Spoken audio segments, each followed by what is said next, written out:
Good morning. Hello. Happy afternoon. Happy evening, I guess, depending on where you are in the world. Happy Tuesday. We have a rainbow out in the distance. Flight Sim 2024. Welcome on in. Welcome to another Microsoft Flight Simulator stream. Welcome to Houston on a very stormy day. We are in, holy cow, we are in Sim Update 3 beta, and it's been pretty stable. I've used it since Saturday evening, and it's been very stable. No CTDs, no major issues. I still have the issue with controls of the camera. There's no settings. That sucks. But other than that, it works pretty good. I have no issues with it whatsoever. I know some people have reported some issues, but I've been very fortunate, and it's been pretty stable on my part. And one of the cool things about Sim Update 3 is it did add in lightning back into the sim. I've seen it a couple times, and it's really cool looking out there in the distance in the sim right now, because we can see a big storm cell here with rain dropping. We can see it here. We can see it on the side here. This almost looks like a tornado. Kind of, sort of, right? It's just kind of dark here, but very, very cool visuals here in Flight Sim 2024. Just amazing. Welcome in, Will, as always. Thanks for coming on in. We are going to be taking, on the first flight here, the MAX. I think we did this flight not too long ago. This is a George Bush Intercontinental in Houston. We're going to Armstrong, New Orleans. So I figured today's flight will be the MAX to start off with, and then maybe jump over to the CRJ, or maybe over the 319. Master Copy, welcome in. Same weather in Amsterdam, really. I've been trying to figure out something with the 320. The Phoenix, whoa, there's a lightning. So I use FrameGen, and it seems to be that the Phoenix will break FrameGen. Now, I haven't quite confirmed it, and it's so inconsistent. So I haven't quite decided if it actually is or isn't. It's a really hard thing to diagnose, but from the few tests I've done, it does seem like the Phoenix does want to break FrameGen. And I'm not sure if it's when the external app loads in or not, and that's what breaks it. I have no idea. But I still have to do additional testing to confirm or deny that. One thing about FS Traffic, I'm not sure if you've heard in the audio, is that it does these like weird clipping sounds every so often. It's almost like they're holding down the talk button, releasing it, go shh, that kind of thing. It happens, and it's only happening ever since I went over to FS Traffic with the flight models. So, known issue, I guess, with Flight Sim 2024. Maybe it's a Sim Update 3 issue. I don't know, because I was hearing it too in Sim Update 2 as well. All right, let's go ahead and jump on in. We have it's not too long of a flight, pretty short. It's another United Airlines flight with A Pilot's Life Chapter 2. I did make a decision. I haven't made a final decision, but I've made a decision. I did apply for 2 South America Airlines this morning with A Pilot's Life, so I might get flying down there. I also am considering Swiss Airlines. I have an offer from them, so I'm considering going over to the Europe side and doing some flights for them. So it's a whole big deal I have to make here because do I want to continue doing United flights, which I like, have fun doing them for the most part, except they're starting to get a little repetitive. Irishman, welcome in. Or do I go down to South America and do some flights? I haven't done South America for a very long time. Or do I go up to Europe, which I haven't done Europe flights for a very long time either. So I'm looking to kind of get out of the States for a bit. Oh, there's another lightning strike. Very cool. This is so cool. Okay, so let's hop into the cockpit here. We are in the 737 iFLY, which is just one of my favorite aircrafts in the sim, as we all know. Kevin, welcome in. So we're going to go over to System page to start off with. Go to Sim menu. We're going to go to Ground Support and connect this jazz. Then we're going to swing up top here and go to Battery On. Ground Power is on. Then up here, we're going to go to Navs. Good. I like to go ahead and do those window heats now as well. We're cruising up to 330 today. Let's get our our other lights on. Let's get the APU rolling. Seatbelt sign on, external lights are on, all grand there. Okay, I think we're good. We'll swing it over here to the left again to the EFB. We'll go to Performance and Payload, Weight and Balance. And here we're going to go ahead and put in some information from our briefing panel. So in Payload, we've got passengers of 145 going to New Orleans. Cargo is saying 5075, so we're going to put in 25. Let's do 2535. That'd be pretty darn close. Awesome. And the fuel, total fuel is 12199. Taxi out fuel is always 120. And plan trip is 5071. Cool. Set, and complete. Let's check the 0 fuel weight 1327. I think that's what I saw, right? 13327 or 1327. Perfect. Cool. Okay, and then we get complete on here. Brings us back over here. Grand. We'll keep this up for a second. Swing on down here to the FMC. Position in it. We go to next. Grab the GPS and drop it on in. Route. Let's go ahead and request that. This is the iFLY Max. The iFLY Max. Speaking of which, so I've talked about it before, but on SimUpdate 3 beta, it seems like it has different settings. It has different settings configured than the default SimUpdate 2. Like it saves a different config file. I don't know where.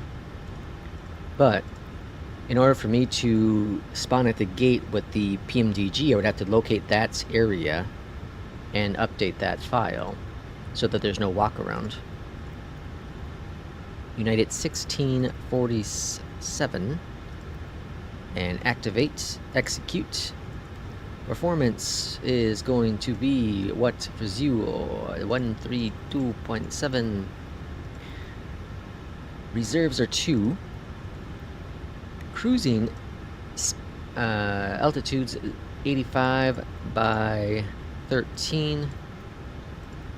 Oops, I gotta put the 0, I guess. Okay. 085 13. Temperature is 12. Execute.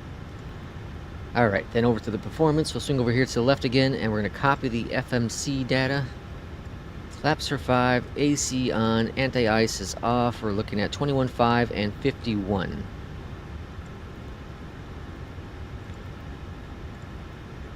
.5 and trim is set. Beautiful.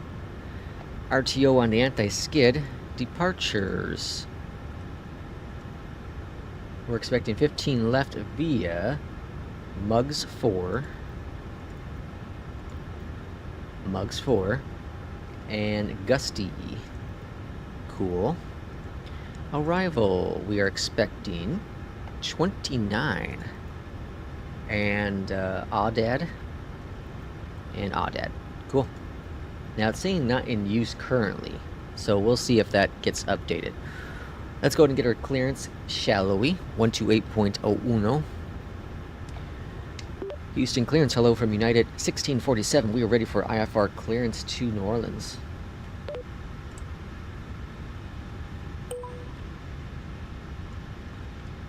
United 1647, Houston clearance cleared to Armstrong, New Orleans. Mugs 4 departure, gusty transition, then is filed. Climb via side. Departure frequency 127.125, squawk 5021. 5021. Cleared to Armstrong, New Orleans. Mugs 4, departure, gusty transition, then as filed. Climb via SID. Departure frequency 127.125. First officer reporting to Doobie. Squawk 5021. United 1647. I did use first officer the other day. Lights in first officer. And I was fine. I still can't get my button to consistently work. And I talked about it before. I'm not going to drag it on today, but whatever I can't figure out, it drives me bonkers and it annoys me too much where I don't want to use it.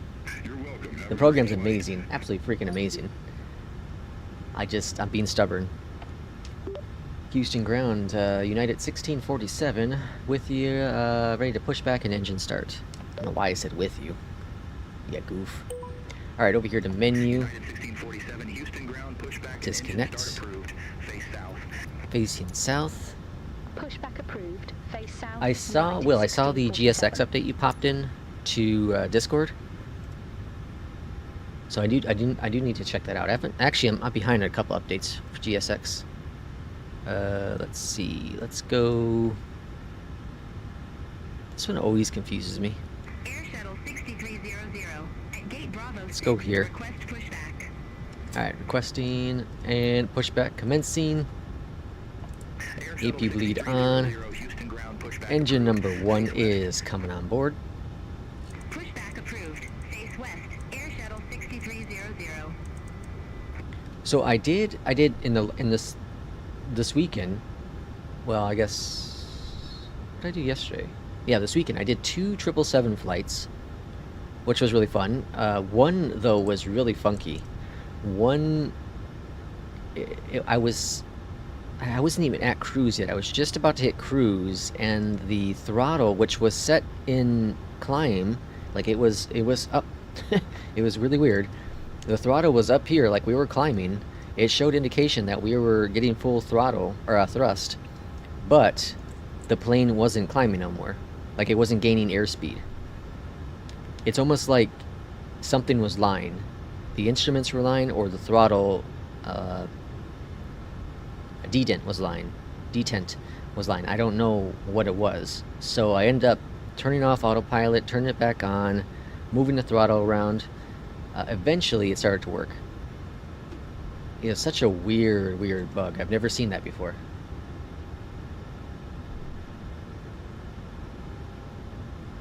Irishman says, I got rid of it. What'd you get rid of?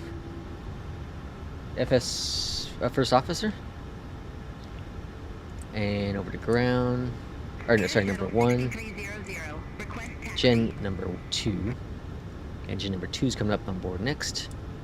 Kevin says, oh, okay, I've been looking for the 737-800 for 2024. I haven't been able to find the PMG to work in 24, even the unofficial work run I've looked at. Really? Doesn't let you get to the flight view deck? Does it just not show a cockpit, or what happens? Does it lock up? GSX has worked great for me. Pigs isn't... Yeah, I saw pigs. I was so confused. I was so confused. Okay, engine number 2 coming on board, or sorry, number 1 coming on board. Flaps are coming down to 5. Houston ground, United 1647, ready to taxi to the active. United 1647, runway 15, left taxi via apron, Rebron, Romeo Bravo, Whiskey, Whiskey. Okay. Runway 15, left taxi via apron, Rebron, Romeo Bravo, Whiskey, Whiskey. Rebron, United Rebron, 1647. Rebron. I don't know why I like saying that. Alright, both Gen 1, continuous,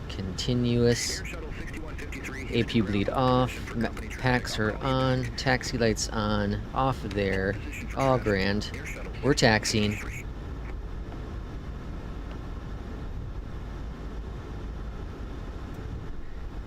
Irishman says, I'm too much of a control freak that the first officer kept pissing me off. Well, see, you can customize it. You can customize it. So, like, what I had it do, you've seen it on stream before, but, like, what I had it do was the very bare minimum. Mostly doing, like, some of the tests that I allow it to, because I don't care for that either, because I don't fly with failures on. And then 2, like, the lights, so above 10,000, lights off, below 10,000, lights on. And then parking, I was like, just go ahead and shut down. I do the engine shutdown, but let it do everything else. I don't care about that stuff. So I let it do like the bare minimum. I like just to have I like the call-outs. It kind of just made it feel like it makes it feel like someone's in the cockpit with you a little bit. Very cool. Doesn't show a cockpit. It starts in the cabin and won't let me enter the cockpit. Won't let you enter the cockpit.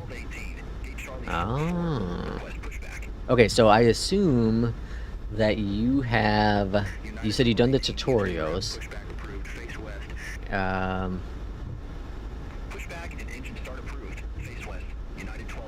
You've deleted the WASM folder from the app data folder for Flight Sim 2024, right? That's a big one to do. Other than that, so if you spawned on a runway and nothing, right? I just used it the other day, actually. I used it in Sim Update 2. So I know it's still working. I haven't done it in 3 yet because, like I said, 3 I have to go in there and delete the walk-around mode. Haven't done that? Yeah, spawn on the runway. But first, delete the folder. Because if you don't delete the folder, yeah, if you don't delete the WASM folder, then it's saving all the things. It's saving all the bad stuff, right? So you want to delete that. Delete that, then spawn on the runway. And hope that helps. Alright, 15 left, here we are. Houston Tower, very good morning from United 1647. We're holding short runway 15 left, ready to go. Alright, auto arm. The last flight I did out of here, a plane got stuck. It was holding short 15 left, and it just got stuck. It was a prop plane. I think it was a prop plane. Yeah, it was a prop plane. And it just got stuck on the runway. I don't know if that's because I'm using the scenery, which clearly is broken still. Well, the LOD's broken. I should just uninstall this. It's not officially supported yet.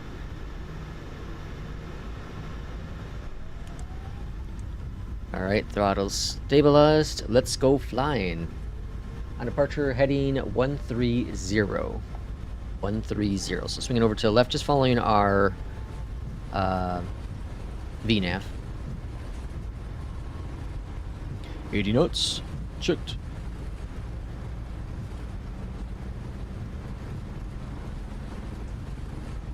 V1. Rotate. It's like the PMGG callouts. Alright. And nice smooth departure out of Houston. Gear going up.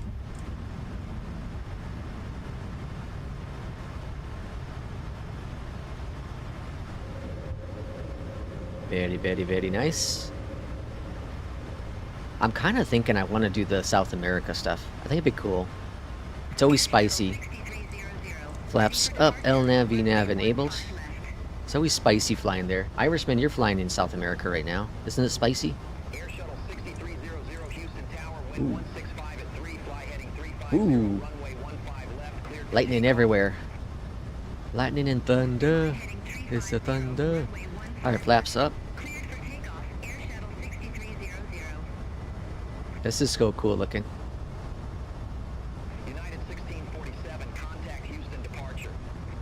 Alright, bringing up that nose. Looking very, very good. Got a little bit of rain on the windshield. Go down here and turn off RTO. Look at this cell over here. Holy smokes. This is like Florida weather, huh? Irishman? It's like Florida weather. Oh, let's bring down that nose. It's supposed to be at 4,000. 1647. Breaking that rule. That's alright.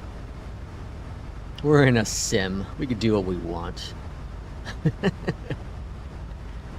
Alright, looking good.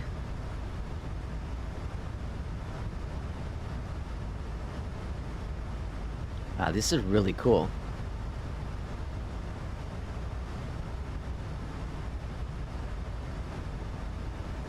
Alright, almost at 5,000. We should be at 4,000, but you know what?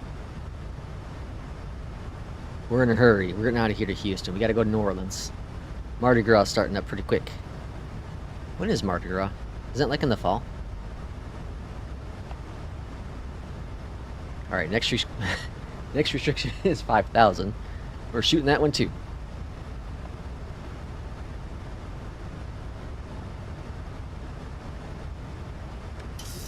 United 1147, contact Houston Center 120.4. Have a good morning. Alright, a little bit of trim. Contact Houston Center 120.4. United 11. Don't use 2020 airports in 24. I told you so much, man. Will's yelling at me now. Will's being aggressive. I know. I need to remove it. I really just love the airports, though. They look so nice. The default ones, not so much. Houston departure. Air Shuttle 6. It would solve a lot of problems. It certainly would. I do need to just get rid of this one. This one I just need to be done with it. But almost all of the other ones work pretty good. It's rare that I actually have problems. Look at how beautiful this is, though. Look at this. This is crazy. This is a sim. This is nuts. This is a freaking sim. Remember, like, when I've talked about it before, like, those moments where you're in the sim, you're like, geez Louise, this is incredible looking. Lightning there. Almost hit the plane.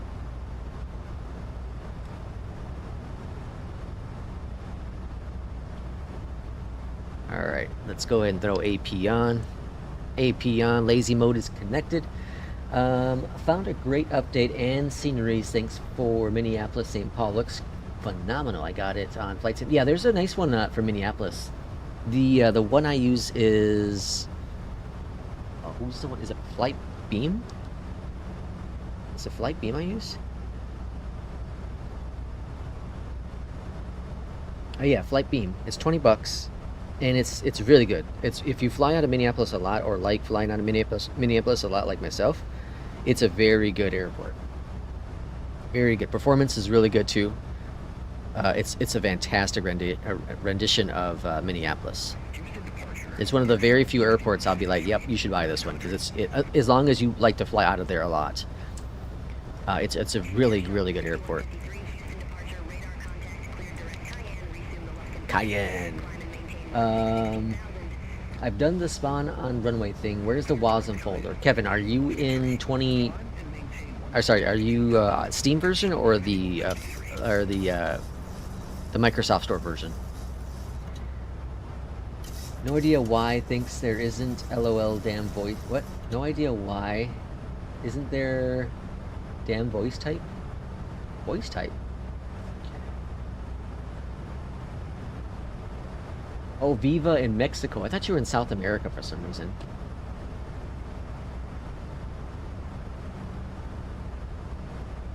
Active Sky stopped working for me. It is now defaulting to clear weather and 29.92 pressure when turned on. For really? Like, for how long? Has it been going on for a couple days, P2? Or just recently?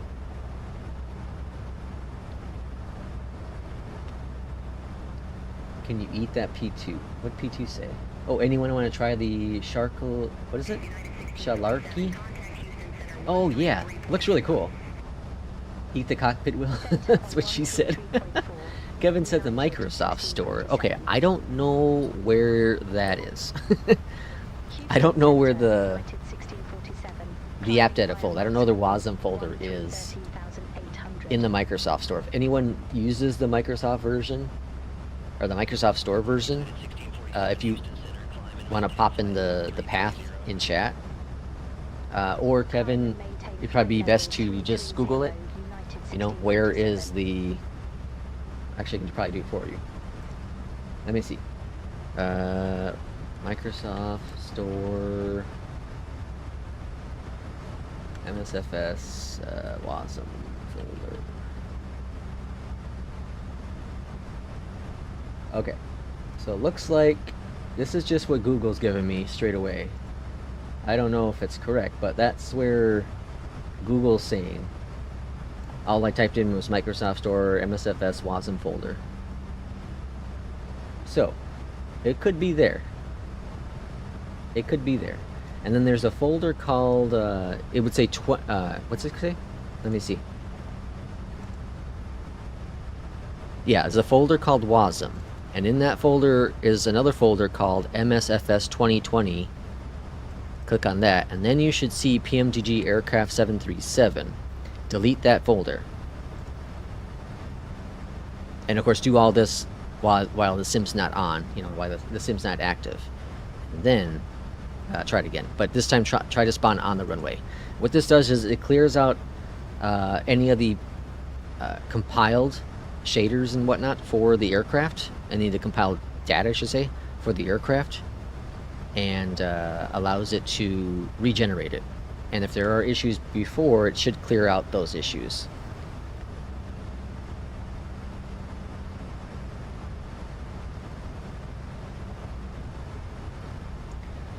I kind of want to try Cabby.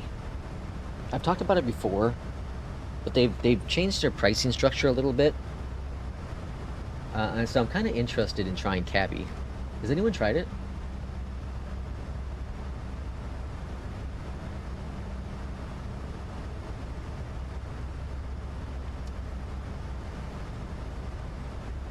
So if you're not familiar, push the button. Center on 133.8 United 60. So this is Cabby's website. Again, I'm not a sponsor. I don't even own it. I'm interested in trying it though. But like I said, they changed their pricing structure not too long ago. So the base one-time charge of $22, and you can fly as much as you want. You got 3 flight languages. You'll hear very basic announcements for the voices, but then you can do a subscription for $6 a month. And you have access to better voices, right? Announcements and crap like that. Yeah, you get better voices. I don't know what the difference is between premium voices. I don't know marketplace voices either. But then for $12 a month, you can do the pro version. Does this $22 even come with like? It should come with like a free month or something to the premium or to the pro version. But it doesn't. At least it doesn't say it does. That's stupid. Or at least like a week or something.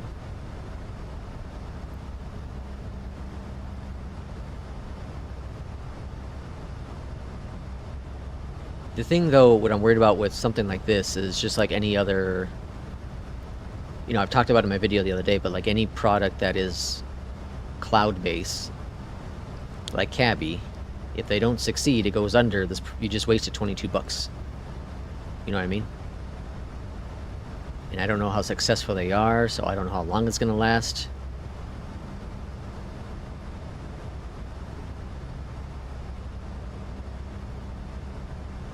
Wish there was a demo.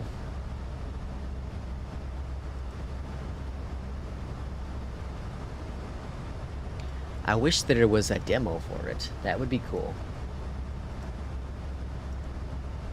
Most of the airports in Mexico suck, and I'm getting the METARs in Mexico suck. Yeah, I remember you were talking about that the other day. I forgot to turn on TCAS.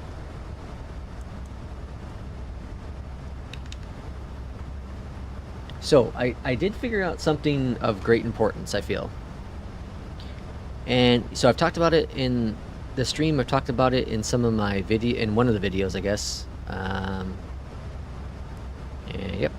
So, I've talked about how, like, in the sim,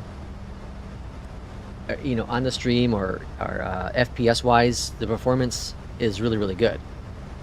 But sometimes what I'm seeing is almost like half FPS. Right, so I'll pan left or right, and it'll be like kind of like a stuttering. It's not as smooth. It's not as smooth as it should be.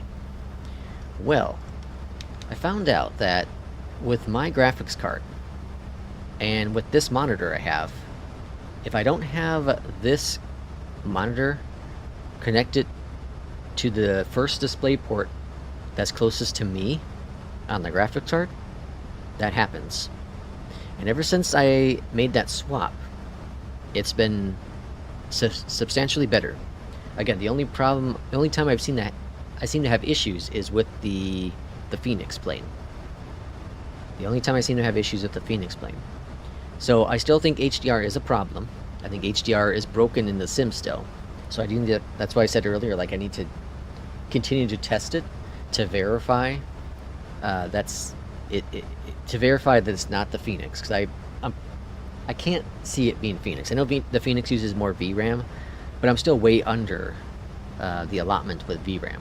I've tested in a couple different airports where, like, it's not a heavy airport, and I still have, 6 gigabytes worth of VRAM available, and yet I'll still have the weird performance thing. Even though my indication is showing 116 FPS, it's looking like it's like 60 FPS. It's really weird.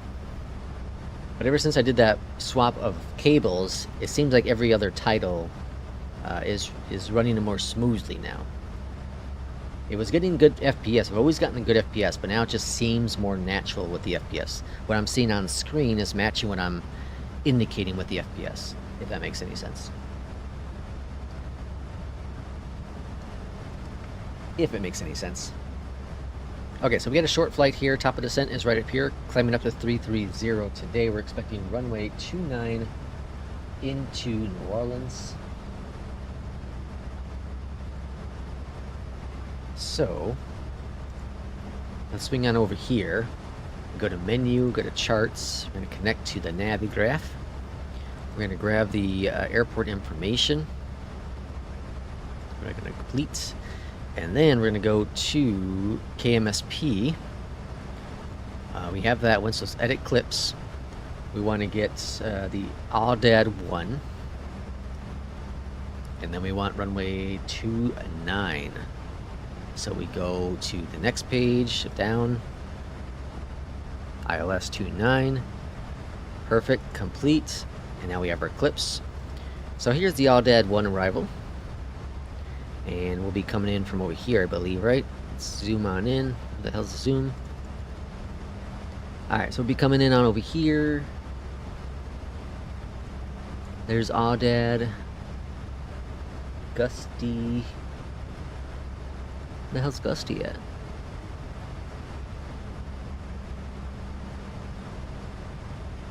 Yeah, anyway, we're coming over here. Gusty, we want, Aviation, we want 11,000. And then, let's go to our ILS approach. And then we're going to come on in straight, pretty much, and make our landing. Looking good. And our approach here, 29, exit to... I don't know. We got 2 terminals here.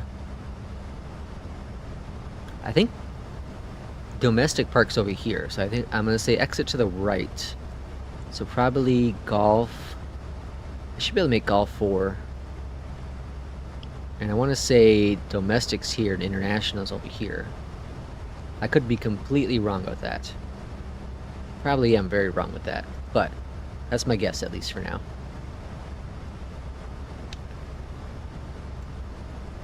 Irishman says, your cables could have to do with it as well, the port. I've always made sure I have gold-plated cables. Yeah, I have gold-plated cables. When I first started experiencing this issue, when I first got this monitor back in February, I think it was, I bought new cable. Well, I tried new cables first, just extra ones I had, and the issue was still there. So then I bought new cables, new display ports cables, 2 of them, from my primary and my secondary, gold-plated, and the issue was still there. So then I switched over to HDMI to test that, to see if it was that, and the issue was still there. So I was saying, okay, well, it has to be a monitor issue. That was my only thought. Center on But it only 124.7, seems to affect Flight Sim, and the only thing I thought of was swapping between monitors. So if I go to my left monitor, clicking onto the right monitor, if that's like causing frame gen or VSync issues, whatever it be, it's the only thing I can think of, like G-Sync versus VRR and or FreeSync. And so that's why I've done testing with HDR, and HDR does seem to cause the issues itself, at least with Flight Sim. I don't do all tabbing in any other game. Like, the issue doesn't happen when I'm doing, like, you know, editing or anything, so I don't know. It's so weird. But technology, right? Technology.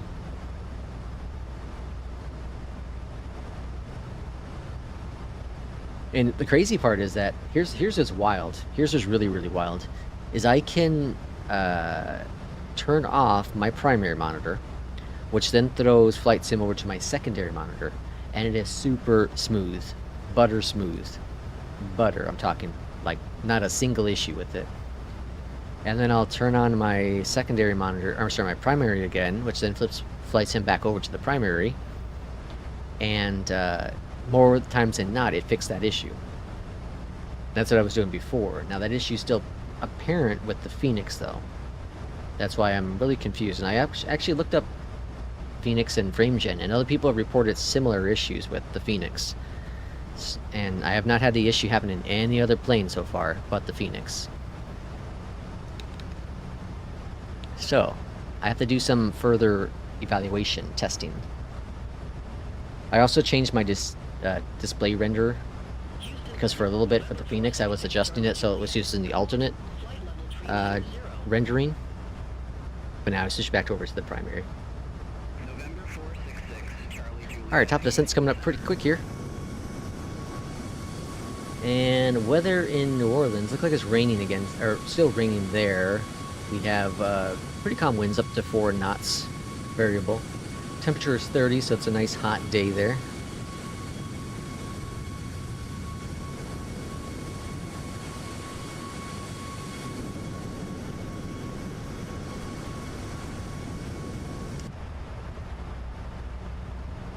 Okay, so what did I say, 11,000?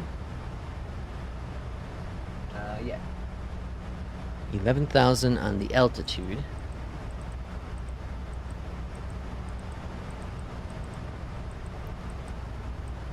I also have a feeling we're going to get a runway change. I have this sneaking suspicion we're going to get a runway change. Let's see, digital ATIS. Let's see if I can get...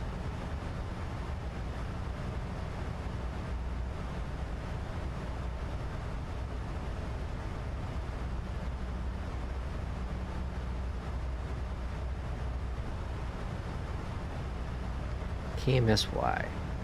Alright, so arrivals expect GPS runway 20 approach, departures are 20. So IRL says runway 20. We're getting currently runway 29.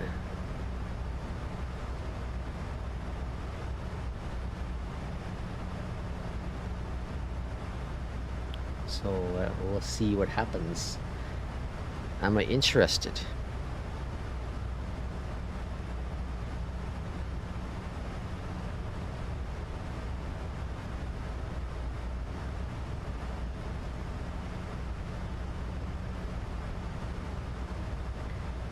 I thought about flying the 350 yesterday, because I had enough time to do one flight. And by the way, I had to, or not had to, I did one of the rare times. Oh. Alright, ADAD 1, runway 11. We'll expect ADAD 1, runway 11, United 1647. Alright, so that's weird as well, because 11 is not what's currently used. Runway 20 is currently what's in use, so I'm not sure where they're getting 11 from. But either way, let's go on down here and change that arrival. Arrival, whoop. ILS 11, add-ons, execute. Cool. Back over here. Let's go back. Let's go edit clips. Let's go down. Turn that off. Turn that on. Complete. And alright, so 1099. 1099. 1099. Cool. 106 and 204. 106.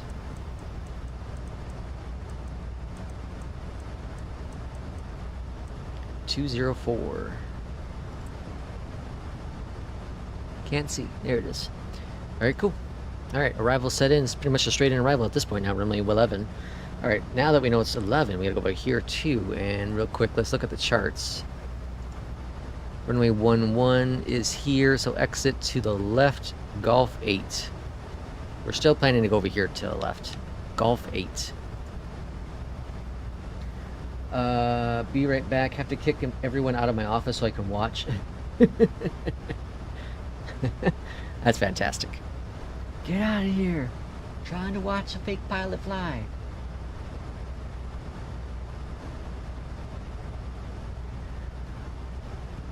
Alright, top of descent's coming on up. We should hopefully get our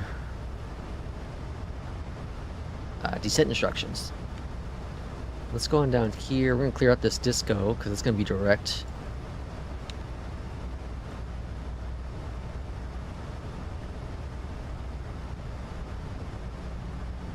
Oh yeah, so I was saying that I did United 1647.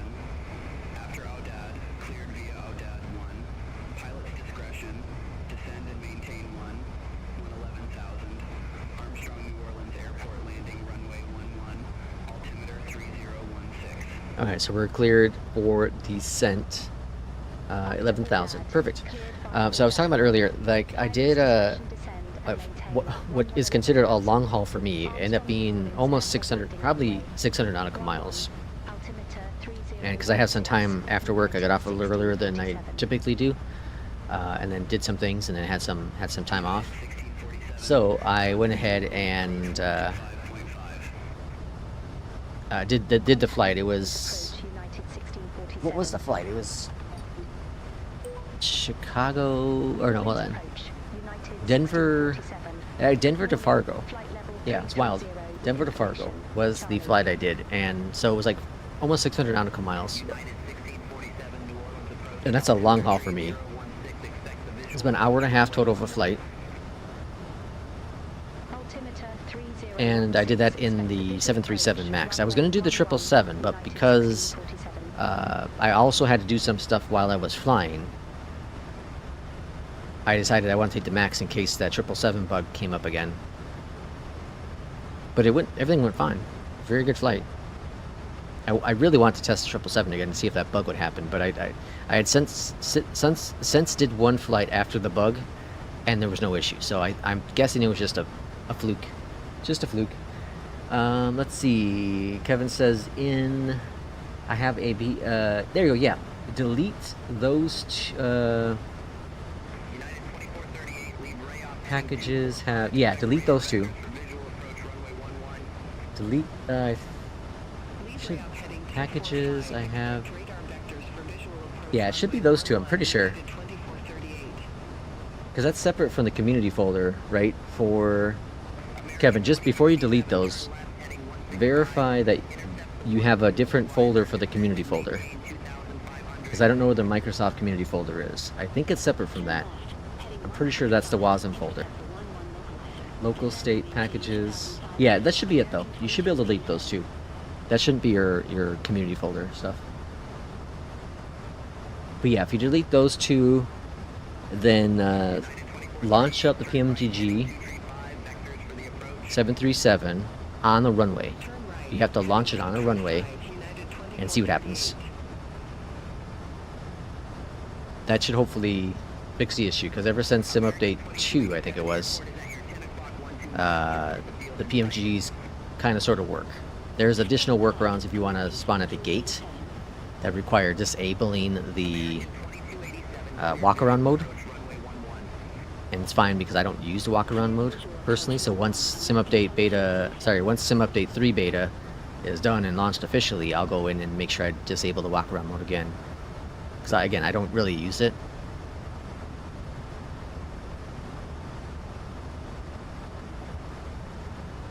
American 2287, contact New Orleans Tower 119.5, take care. Contact Tower 119.5, American 2287. Take care. You know, I watched last week. I watched. There's a documentary on Netflix, and hold on now. You say now this is the 2020 folder, not 2024. Oh, you need the 2024 folder though. Oh yeah, I didn't think about that. I didn't when I searched it. Let me see.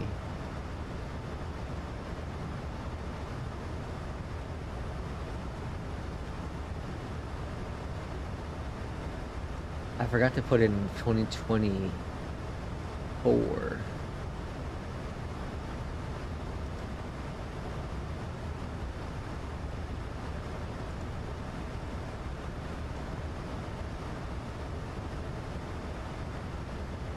How to clear the WASM folder. Okay, here we go. This should be. This is. Okay, here we go. First. Oh, that's the. Here we go.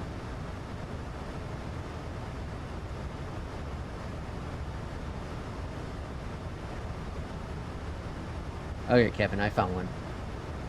There you go. That should be the folder for 2024. Actually, hold on.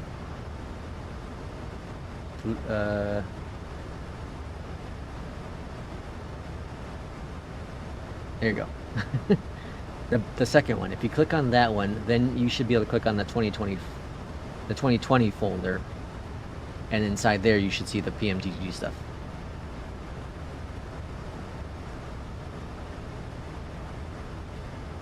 Limitless init.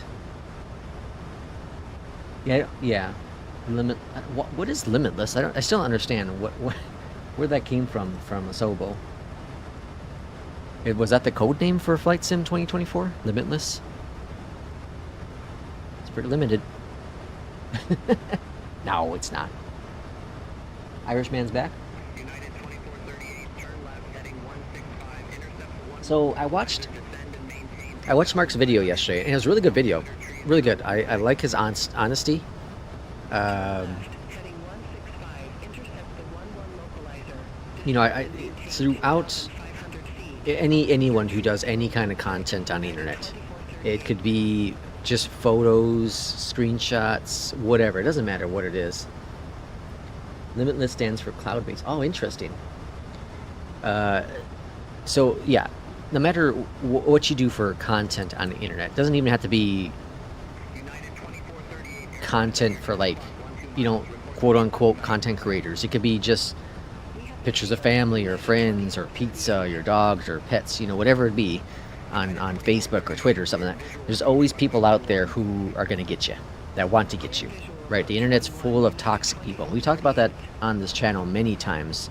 Is a very toxic toxic world, not community, but the world is very toxic. It's really angry. And so I like Mark's approach on that, because he's very calm and relaxed through all of it, and he explained a lot of his behind the scenes agenda, like that, you know, he gets things for free and that he reviews them, and that's part of getting, you know, that's kind of quote unquote being paid, is by being able to keep the products, and some products he doesn't get to keep, he has to send back because they're test products, etc. You know, like, so I like all of that. I love that he went into detail about that, because he's one of the very few people that actually came out and was very clear, instead of being very aggressive or defensive. Mark, there's zero defensive moments in that video. He wasn't defending himself. He was simply saying, this is how I get things done, right?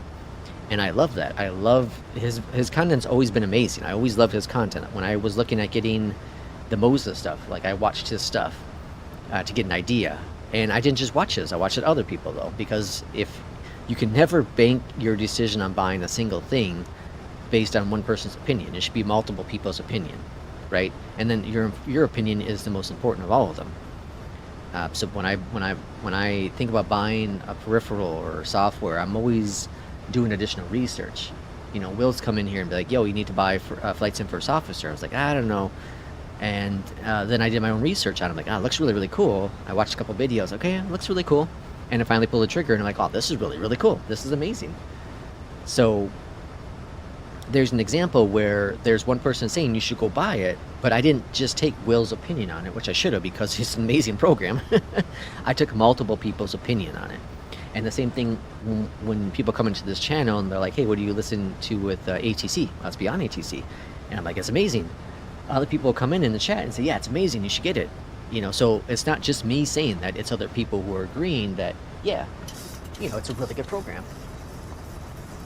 So the one thing though is people have been really negative on 2024. And I don't know where that comes from. And I know we all have different systems, we all have different internet connections, right? But I don't get where so much hostility for Flight Sim 2024 has come from. Is it a perfect software? No. Was it a bad launch? Absolutely. Is it bad now? Absolutely not. I don't have problems with it. Like, I rarely, with a capital rare, have issues with 2024. I honestly can't remember the last time I had an issue with the sim itself. My issues have been my PC. My issues have been, so we're cleared up to 11,000 right now. My issues have been my PC, my graphics card, my overclock, my drivers, my monitor. Most of my issues personally have come down to those criterias, not the sim itself. But I understand other people have different experiences. I say, just like I think P2 was saying that Sim Update 3 Beta was fine for him. For other people it wasn't, and that I was one of those people. It wasn't fine for me. Well, this last update that came out, things are fine for me, but not for other people. So I understand there's a multiple amount of different situations going on where the experience is just so complex. But I really challenge people to be like, all right, fly in 2020, fly in 2024, the same planes, the same airports, the same flight, and you tell me, is it that broken? You tell me that it's that broken. Right? Do the exact same flight, exact same airports, the exact same plane, and you tell me that it's broken. Because I would challenge, on the same PC, I would challenge that it is not. Very much challenge that it's not. WASM 2020, there's a folder. There you go, perfect, Kevin. That's the one you want to get rid of. That is the one. Yep, that's the one. PMG Aircraft 737. Delete that one. And then it will regenerate that that folder, or that WASM. Will says, the one thing we are already flying in 2025 Flight Sim, 8 months ago we had a vertical slice of pre-alpha. Yeah, like, I agree. Like, when it launched, there was issues. One was, I don't think they thought the demand was going to be as high as it was, so their server load was really bad. And we look at most games that come out nowadays that are online, day one is a disaster. Very few have been successful. I remember when Diablo 4 came out, and it was a midnight launch for the most part, like 11 p.m. for me, and I expected not to get into the server. I got in within 5 minutes, but I read other people who were in queue for hours upon hours. I just happened to be lucky to be in the queue right away. But I never got kicked out. I did like 5 straight hours without any issues whatsoever. Alright, start our descent. Maintain 7,200 feet. Altimeter 3016, United 1647. Let's bring back the speed to 10. Cool. And let's get our landing lights on. But okay, so then go forward, and yeah, so there are issues. People are having CTD issues. People are having, obviously the satellite imagery issues because of the servers. There was issues with that. There were issues because Asobo said that, you know, third-party products should work pretty much flawlessly day one with minor tweaks. And well, we found that to be not very true. Most of the scenery worked, but most external apps did not work. Most planes did not work, unless they're bare bone minimum. I'm sure Captain Sim's planes all work flawlessly because they're just copies of you know, the default aircrafts for the most part. So the expectations that Asobo put out were flawed and lied to. Yeah, right. But I would say, you know, I think about myself. Since 2024 launched, I maybe have done 10 hours in 2020, maybe, and that's because I went to fly the 737. Yeah, there are issues with some of their planes, with the Asobo planes. There are still issues with some of that. The Max isn't, you know, the greatest plane in the world, the Asobo Max, but for a free plane, it's done a fine job, right? You can't complain about a free plane. You can't compare it to a 737, right? You just can't. 105. Most of the complaints are from Xbox users. PC users have more constructive criticism, not complaints. Yeah, and I think that's also a limitation of the hardware. And again, that's on the side of Microsoft, who wants Asobo to make a version for the Xbox. I feel that's on Microsoft's end. I think if Asobo had its way, they would say, no, we're not doing one for the Xbox. We're only doing PC. Oops. Uh-oh.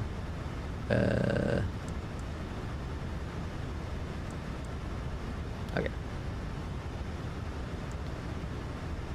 But, you know, it's Microsoft's money, so they gotta do what Microsoft says. United 1647, descend and maintain 5,500. 5,500. Descend and maintain 5,500. Alright, speed brakes are armed. We are 24 nautical miles out. Should I copy the 2020 PMGG 737 from community folder into the 2040 community folder before I delete the 737 WASM? No, you shouldn't have to worry about that.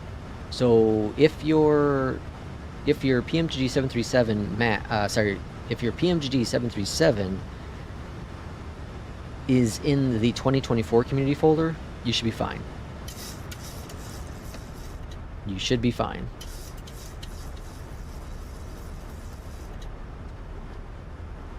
Alright, bringing out the speed brakes because we are a little fast here.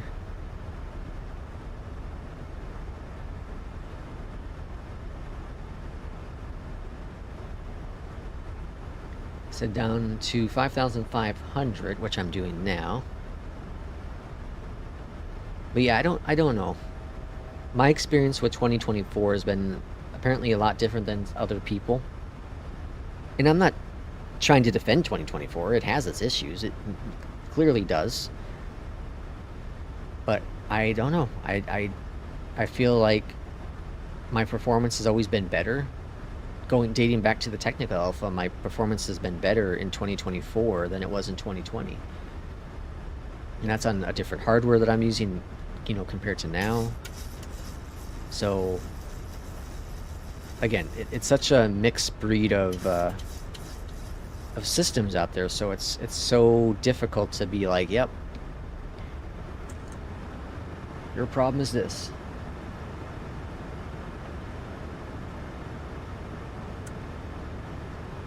Alright, they only told me down 5,500, so I'm maintaining where I am, even though I think I should be lower.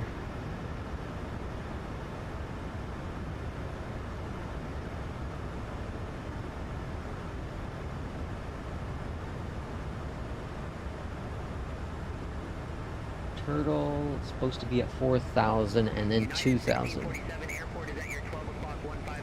Yeah, like real high. We have the field in sight, United 1647. United 1647, cleared visual approach runway 11. Clear for the approach 11. Cleared visual approach 11, United 1647. This is one of those days I don't want to fly 4 hours. Master Copy doesn't want to do a long haul? No way. Hit the nail on the head when you brought up hardware. That is a lot of people's big issues. Yeah. It's not in the 2024 community folder. I deleted the 737 in that folder when the issue started. Oh, yeah. So then copy over the 2020 community folder, 737, into your 2024 community folder. Yep. I misunderstood that. Yep, that's correct, though. Alright, that's good. Where are we at? 11 nautical miles out. Let's start bringing out the flaps. Contact New Orleans Tower 119.5. Contact Tower 119.5, United 1647. Take care. Alright, speed brakes coming out as well. Tower, United 1647. Visual Yeah, we are definitely high on this approach. Alright, AP's off my aircraft because we got to try to land this plane. We're gonna get dinged probably on the speed because we're at 214 right now. Let's bring out the gear, see if that helps slow us down.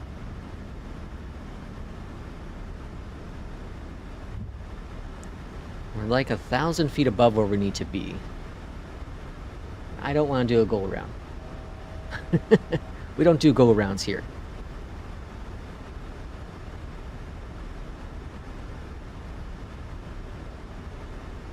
It's the heat cause hot. Oh yeah. It's hot like all over the U.S. Actually, today's supposed to be one of the coolest days here in Illinois. For a while. Alright, looking a lot better now. We're still high, but not as bad. Speed slowly coming down. Next notch of flaps. We're cleared to land.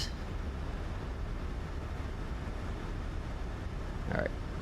Looking much, much better.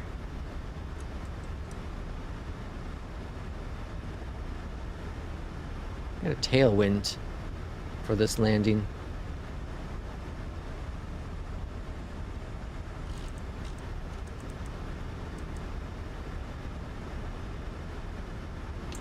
Alright, spoilers are disarmed, air brakes are armed. Or sorry, speed brakes are armed. 1,000 call. Flaps 25. And flaps 30. Alright. All worked out just fine, folks. Nothing to worry about. Captain Lex has it.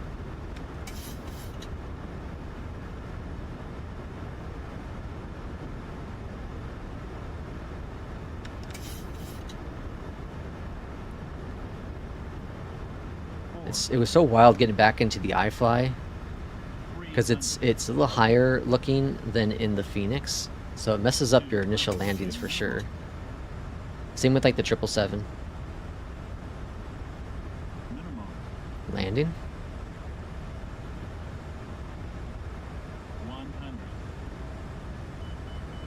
Look how bright this got. It's crazy. 50, 40, 30, 20, 10. Hold it. Hold it. Hold it. Touchdown. Alright, reverses are out. Welcome to New Orleans. New Orleans? New Orleans. And reversers are still. This is a United on the right side, so we're gonna go over to the right. Unless ATC tells us otherwise. Let's slow on down here. Got an exit right here. 1647, exit left at Nope, they want us left. Alright, we're going left. Exit left at Foxtrot, United 16. Flaps are up. Auto thrust is off. Flight director's off. Slowing down, slowing down. There's United over there too. Alright, never mind. Guess United all over the place here. Alright. Up, off, off. And then we'll just park over here next to this United. United 1647, contact ground 121.9er. Ground 121.9er, United 16. I live in a sauna 24/7. I'm used to it. Ugh. Now that's a pro landing.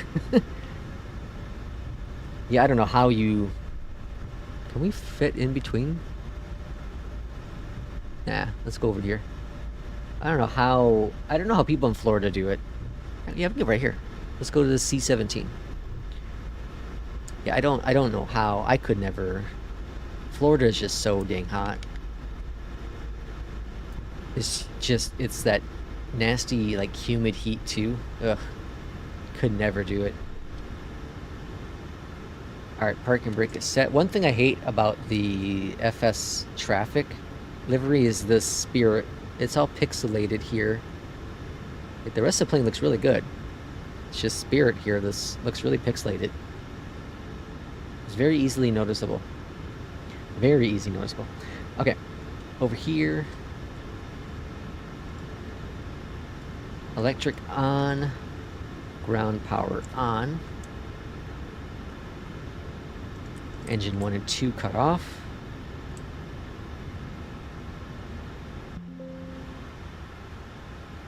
In during the day, out at night. Yeah, when I lived in Florida, I remember.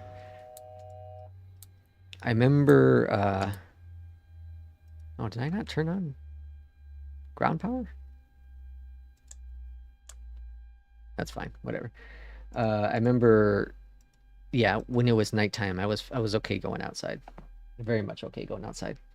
All right, how we do? We have a logbook, and a pilot's life is saying a 100% landing. Very, very nice. Landing rate was a 75, a minus 75. Holy moly! What was Beyondatc say? Beyondatc says minus 76. I'll take it. That was a nice, smooth first landing. All right, second flight I have on the dock today. Schedule. We have LAX to San Francisco treat. What do I want to do? What do I want to fly?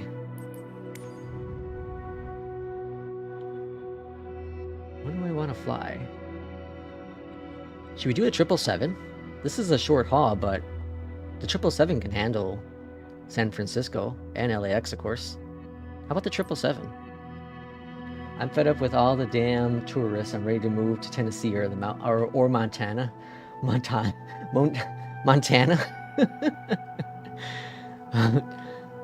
Let's do the 777. We haven't done the 777 in a while. At least on the stream. Let's do the 777. My United livery.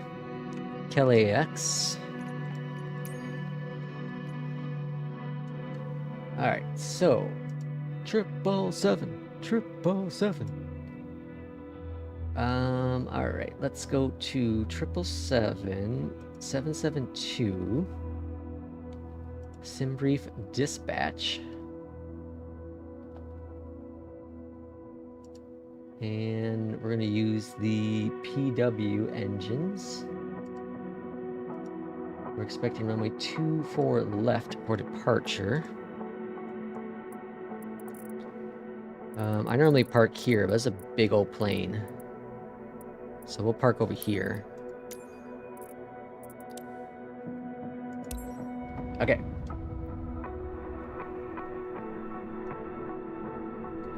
And up to 400 today for this flight. Cool.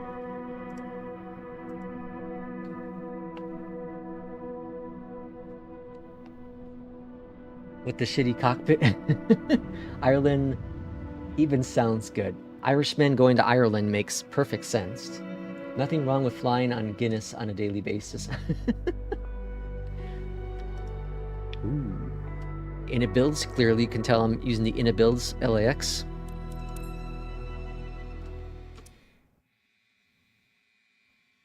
Oh, I keep forgetting I have a save state in here. I gotta remember the change. Okay, give it a couple seconds to load on in.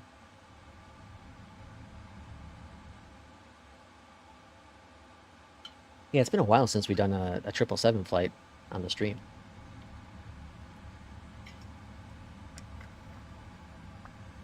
Okay. So up here, that's all good there. We're going to do window probes, emergency light. I don't know what that button does. Hydraulic pumps, I do those on. I do these on are to auto as well. Seat belts and no smoking. Let's get the APU firing up. Let's get those guys going. Lights going. Whoops, not taxi. That should be good. And over here, flight bag request sim brief. Then we go over here to what? We just go down here, I guess. FMC. Clear out that air. Position in it. Next. Grab it. Drop it. Route. Request it. Sim brief. Set payload. Set the fuel. Select the route. And now it's doing its thing. Nice colors from boring. Besides the Dreamliner. Nice colors from boring. That's beautiful. Okay, let's get beyond ATC rolling. Runway 24 left. Clear, clear, clear, clear, clear. All right, activate, execute, performance. We can hit accept. We can grab the 0 fuel weight. Cruising up to 400. Actually got it right for the first time. Okay, now we go over here. Performance tool, import. Hold on, runway 24 left. Import, import, import, import. Calculate. Takeoff 238. Takeoff 238. Clear. And let's go back here real quick because it. Oh, hold on.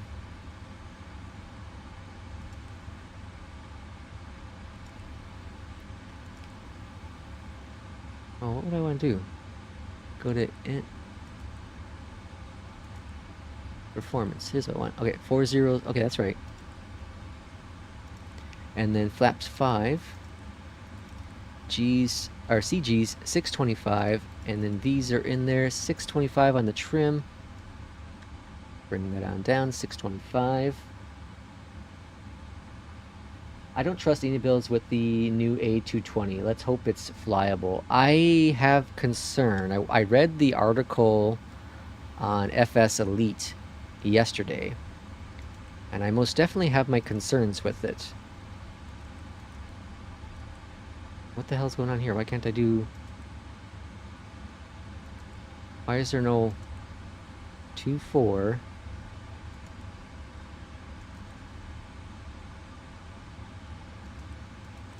Why can't I do departure?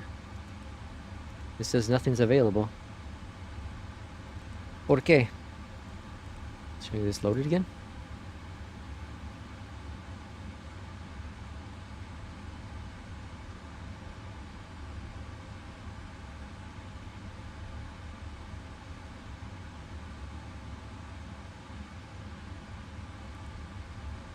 Execute. Runway 24 left. Drop that in there. Execute. Why do I get rid of my route or my flight number?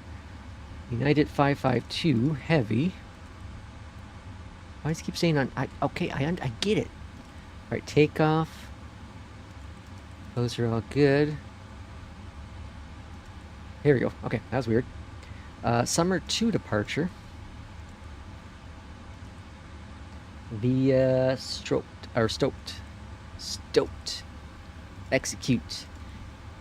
And we can't do our arrival. It's really weird that the 737 doesn't let you do the arrival information until you get airborne. It's such a weird thing. Oh, I hit a button. I didn't want to hit that button. I need a good 787 in the sim. Isn't there a... doesn't Horizon make a mod for the 787? I thought they did. Okay, we need to get clearance next. 12035. Los Angeles clearance. A very good morning from United 552 Heavy. We are ready for IFR clearance to San Francisco. San Francisco tree. United 552 Heavy, Los Angeles clearance cleared to San Francisco Airport. Summer 2 departure with the Stoke transition. Stoked. Then as filed.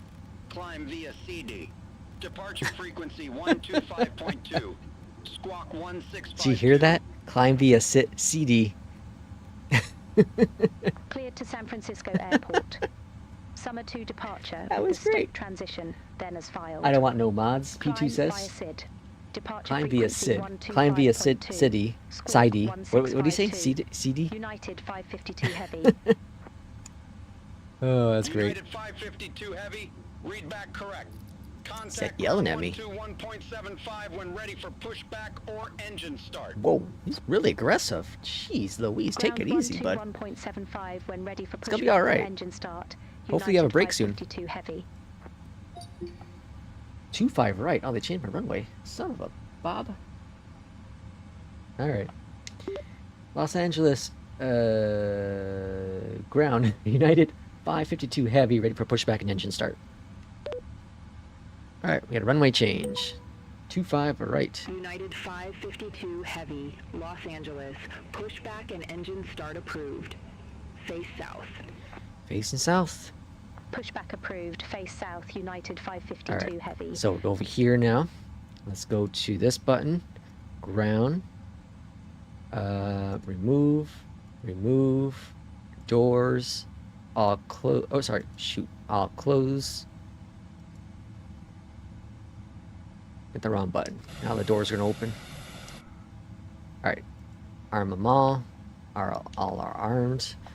Request a pushback. Hold. Pushback commencing. Up here at the top. Let's go and get our fuel going as well. Start. Because apparently you can start both engines at the same time in this plane.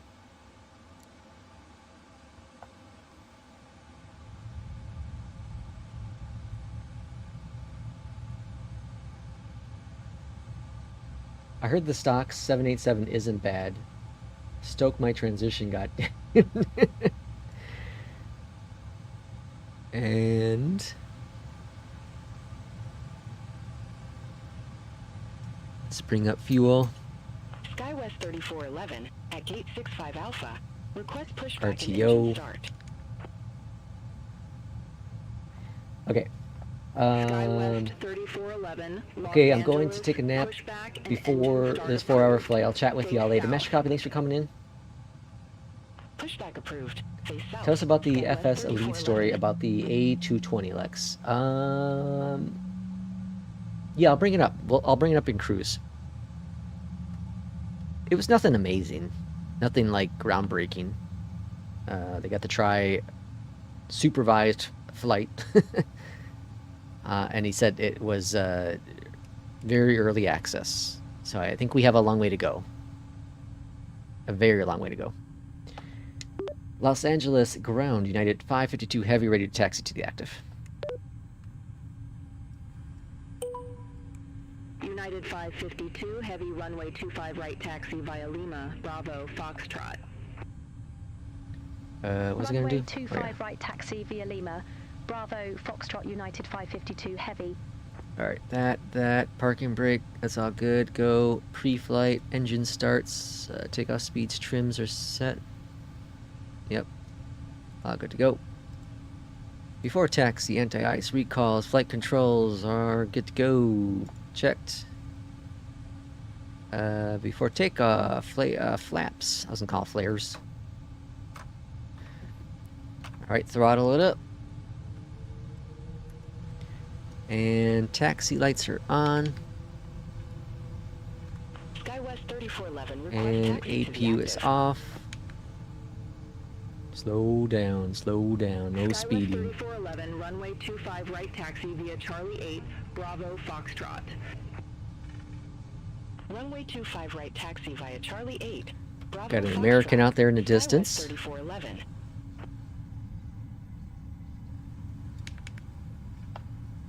Are they holding short for us? No way. No way. They got plenty of time.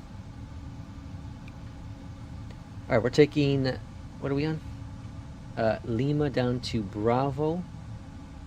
And then Foxtrot. Okay. Are they actually holding short for us? That's wild.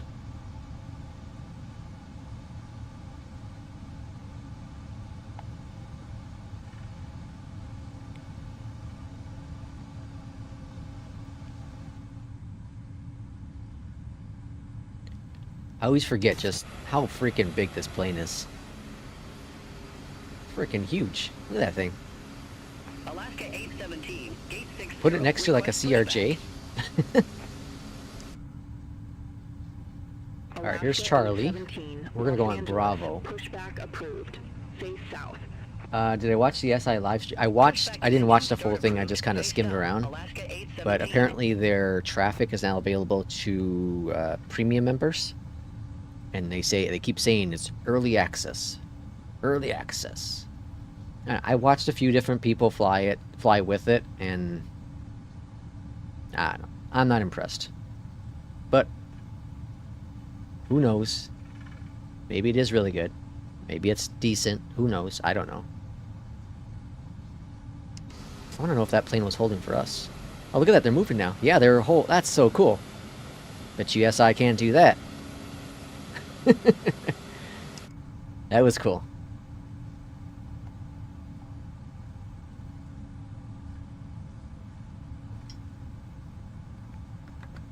Here's the thing.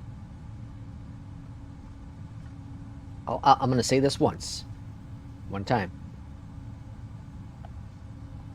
If I got a... which word do I want to use? If I got a...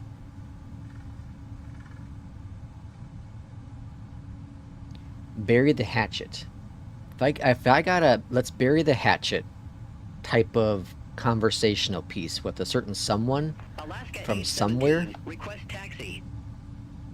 I would consider doing follow-up reviews on a said product. But it's never going to happen. Because I've always said it here on the channel, but I want to be as open and willing to try different things, regardless of if I believe they're not great or not. You know, I look at my early days of using, you know, SI compared to Beyondatc, and it's because I felt at the time SI was the better product. And then once I experienced Beyondatc with traffic, I was blown away. And even to this day, I'm just blown away with everything about it. That traffic hold was so amazing. When you see things like that, you're like, holy crap, this is like the coolest thing I've ever seen.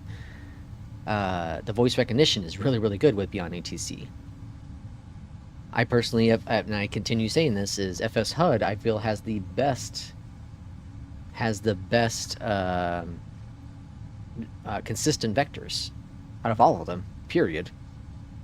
But I also feel it's because FS HUD, it's more pre-programmed even than Beyondatc. You know, people say that Beyondatc is so on the rails.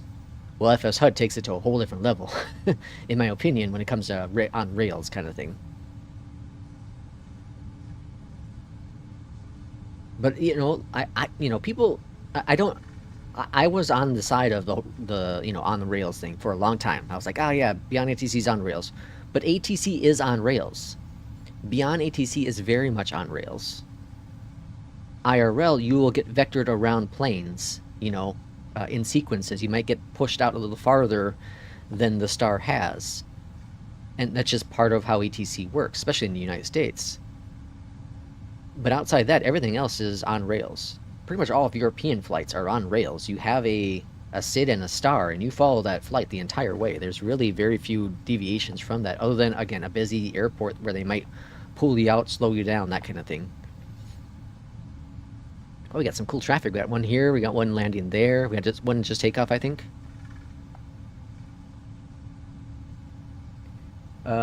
He is having a heat stroke, people. We have no clue who this is. Call 911 ambulance, log off now. Beyondatc nav regress, yes please. Like, I am a very forgiving person. I very much am. Very, very much am. I felt I was dirtied. I didn't have an opportunity to give my piece. on the matter. 552 heavy. Contact So Los I felt like I Angeles was, 20.95. and Kip. I felt Kip was handled dirty as Over well. to tower 120.95. You know, and there's others United who were in this 552 chat, heavy. you know, Have a who good got handled morning. dirty. That's not necessary. That you cannot have that in a small community like us.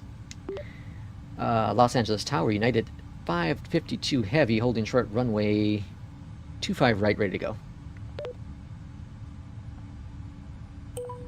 United 552 heavy, runway 25 right, line up and wait. All right, Runway line up and wait, 25 25 line up right. and wait. United 552 heavy. Lucas, welcome on in. What graphic card do you have for 2024? I have a 5080, an MSI Gaming Trio 5080. I need to update my little button pushing thing. 817, ready to go. Runway 25 right.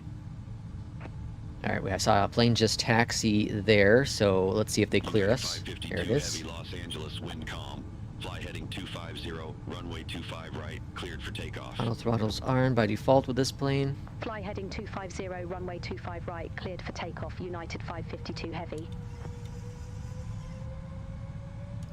Alaska 817, hold short of 25 right, departing All right, traffic. throttles are stabilized. Roger, hold short of 25 right for traffic. And let's go flying. 17. San Francisco, here we come. Was that a go-around? They take off. Alaska 817, runway 25 right, line up and wait. 80 knots, checked. Line up and wait. Runway 25 right. Alaska 817. Remember, you don't want any tail strikes, so we slowly bring up that nose. All aircraft be advised, information mic now current. Slowly. 008. Steady it. Positive rate of climb. Gear up. Los There's a Angeles, delta. SkyWest 4115, ILS runway 25 left. Very good departure. SkyWest 4115, Los Angeles, wind All right, calm, flaps up a runway notch. 25 left, cleared to land. Runway 25 left, clear to land. SkyWest 4115. Up 2. RTO automatically gets turned off on this plane. United 552 heavy, contact SoCal, take care. SoCal. Contact SoCal, United 552 heavy. LNAV, VNAV. Oh, why is VNAV not turned on? SoCal, United 552 heavy.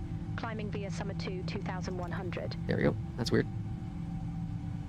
United 552 heavy SoCal radar contact cleared directivos, resume the summer 2. Resume summer 2. Cleared directivos, resume the Summer 2. United 552 heavy.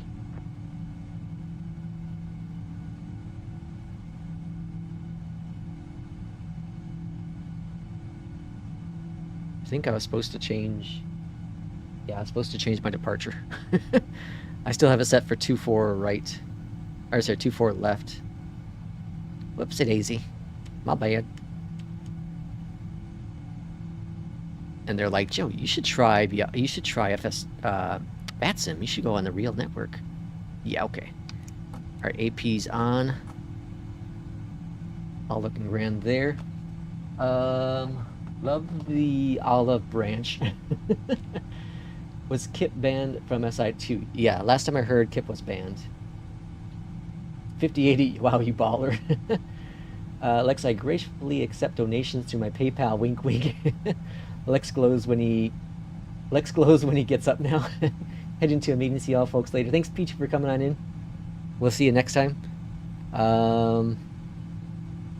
Not sure if I'll stream tomorrow. Probably Thursday and Friday, but I don't know. Probably not tomorrow. Tomorrow, every Wednesday, my wife and I like to do our date night.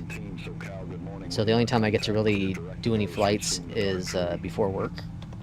So I'll probably just kind of do my own thing before work tomorrow. I might work in a video though. So Thursday and Friday probably next streams. After today. But like I said, you know, like, I'm very happy to, I will buy. I will not get for free. But I'm happy to try out other products. Very much so. Let's see. Off, off, off, off, off, and off. Ooh, I'm getting that. I think you can see it in the stream too. Yeah, the frame gen bug. Oh yeah, really getting the frame gen bug. Let me see if I can clear it out. Oh, that's unfortunate.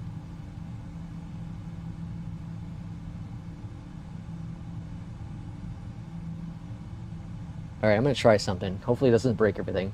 1 second. Let's see what happens.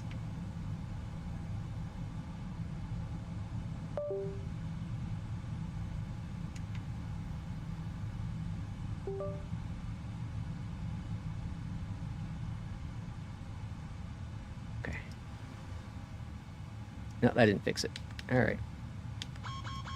Uh-oh. Engine failure. What? Left and right engine failure.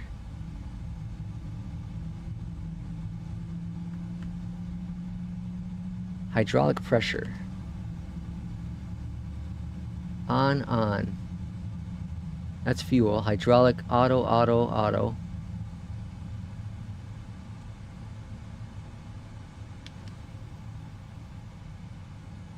What's going on here?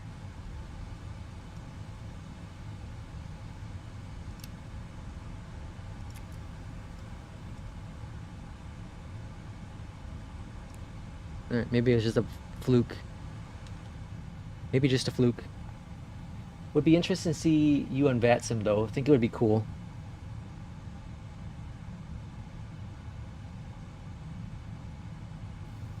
Oh, sorry, I had to sneeze. Yeah, I'm working on it. I'm planning on doing something at some point down the road here. A video. Maddie, welcome on in. Thanks for becoming another month of Lex Copilot. Appreciate it very much so. Yeah, I plan on trying it at some point again. I haven't been on the VATSIM network for a very long time. Well, probably over a year now. And before, when I was last on it, I was just doing Unicom stuff. So I kind of want to try, because it'd be an interesting experience. Can someone who has done ATC, AI ATC, be able to get onto VATSIM? Right? That's kind of what my philosophy is behind this. Can someone do that? And we'll find out. Sorry, I forgot to renew, LOL. Hey, no need to apologize at all, Maddie. I do appreciate it. I appreciate all the support. So yeah, so frame gen bug is definitely present right now. I don't know. I don't think I can see it on the... yeah, I think you can see it on the stream too. I think you can see it on the stream too. Well, frames are a little crappy too, so it might be that too. I should have probably restarted the sim before I did this flight. That would have been the smart move to do. Okay, 18,000, looking grand, standard pressure set, beautiful. Alright, are we going to get a different runway change on the arrival is now going to be the question. We're currently expecting runway 28 right for the arrival. Let's go on down below here. And arrival is 28 right. Hold on. Arrival 28 right via Surfer 4. And transition is Surfer. So that's just default, right? Yep, cool. Legs, next. Okay, that's all fine. Let's go down here to after takeoff. That's all good. Descent will be our next stuff here. Okay, looking grand. Los Angeles Center, United 552 Heavy, climbing via Summer 2, flight level 207. That's so beautiful. So my next thing I want to test, I talked about it earlier, about like the OLED monitor and all that jazz. What I want to do is swap my OLED and my LCD, I guess non-OLED version. I'm not sure like technically what you're supposed to technically call it, but I want to swap them around and then do a handful of flights and see if the frame gen bug, see if the weird intermittent issues I experience are happening. Because I still do believe there might be something wrong with this monitor. And I'd rather get it solved before the warranty expires, right? So send it back to Dell and have them give me a new one or whatever they do. I'd rather get that taken care of sooner than later. And folks, this is why you don't throw away boxes. I still have the box for it up in the closet.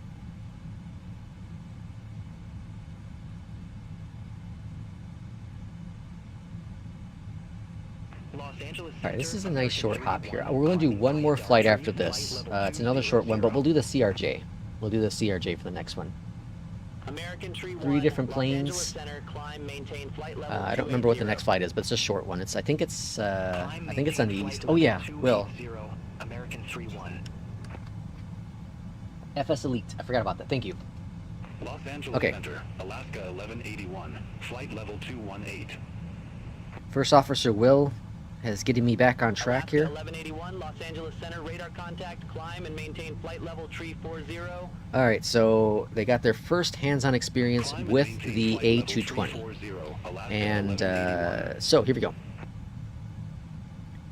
First impressions, so they got started off at JFK. And the preview was running in 2020, and they were told that it's an early build. Okay. Unfortunately, the monitor they were using was a 1080p, so you couldn't appreciate the full, or they couldn't appreciate the full graphics with the textures. But they said it was very modeled, very detailed. In particular, the glare shield matte was very, very nice.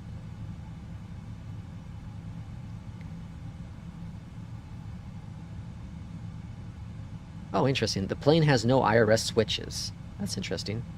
As soon as the plane is receiving AC power, the IRSs automatically begin process of aligning without user input. That's fantastic. That's a cool thing. There's a very loud hum he noticed, and he said it's from the battery fans. Fascinating. One thing though is the system depths, and he said that the AP is fully modeled, and that the checklists are really, really good as well, complete and clear. Los Angeles Center, Alaska 817. Good morning. They will be customized based on the airline flowing as well, so that's cool. So the checklist will be customizable, so if you use the checklist in the sim, that's really cool. Omar, welcome in. So that's something really, really cool. Climb and maintain flight level 320, Alaska 817.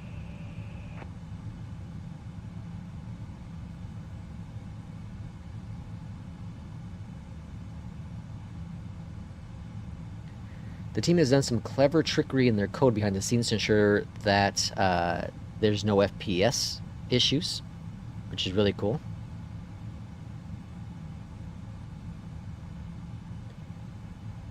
The performance calculator is not ready yet, so that's an issue. In terms of performance, it's very early to say with confidence, but right now there isn't any major huge VRAM issues, which is really good.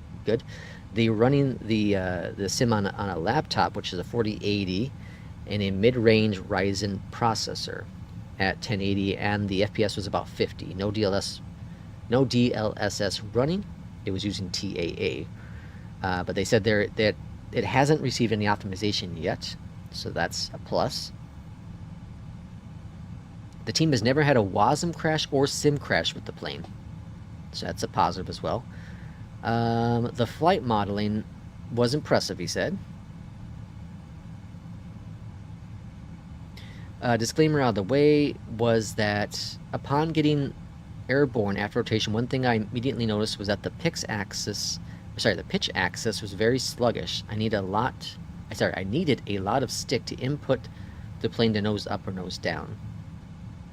United 552, heavy contact Los Angeles Center 119.05. Contact Los Angeles Center. I said they normally would have done AP at that point, but the demo build had AP was disabled. Los Angeles Center, United 552 Heavy, climbing via Summer 2, flight level 335.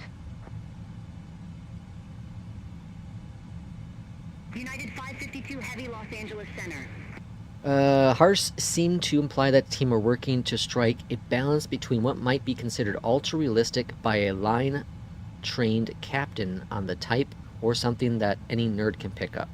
So that's kind of cool. So it'll be kind of in between there. It's going to be a study level, but also something that isn't too complex. They say that's not ready. It's definitely not ready for prime time. However, there are areas that are highlight they're very pleased by and confident the plane is making good progress. So, yeah, you know, like I said, what I get from that review is that it's in the right direction, but it's very early. Very early and has a lot of work to be done to it, which is good. I like, what I really like is that they haven't put out a date. They haven't been like, yeah, it's coming out on, you know, the 5th or something. That's, in my opinion, better than to say like, oh, it's coming out the end of September, right? So that at least you have the time to do anything you want to with the plane and then eventually launch it. When you're getting closer to that window, yeah. When you're getting closer to that window, then yeah, you can get your date out there. It's going to be, we're looking at Q4 or something, right? And then when you get closer to that, you'd be like, all right, we're looking at in December. Just an example. Let's see. Do you know what is the difference between Sim Update 3 and Sim Update 2? Oh man, Sim Update 3 has been out for so long, I don't remember all the differences, but one of the things is lightning. We experienced that today on the first flight. The ground textures are better, not textures, but the ground lighting is better on the when in the like cloud with clouds and lighting. What I mean by that is down here, when you're lower to the ground, the clouds underneath the clouds will be a bit darker than they are in Sim Update 2. And then a lot of optimization behind the scenes. Bunch of fixes to some planes as well. But there's a whole list of things. I don't remember, honestly. It's been out, Sim Update 3's beta has been out for so long now that I've forgotten the majority of the things. Los Angeles Center, American 3-1, climbing via dark tree, flight level 281. Yeah, well, I think we've seen it from Flight Sim Studios, right? And the E-Jet. A custom navigation system like they're working on for the 220 is super complex.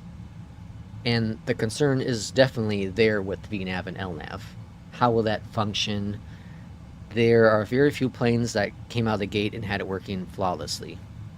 PMDG's 737, 777, for example.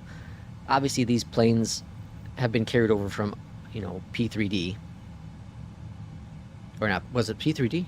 Whatever sim it was.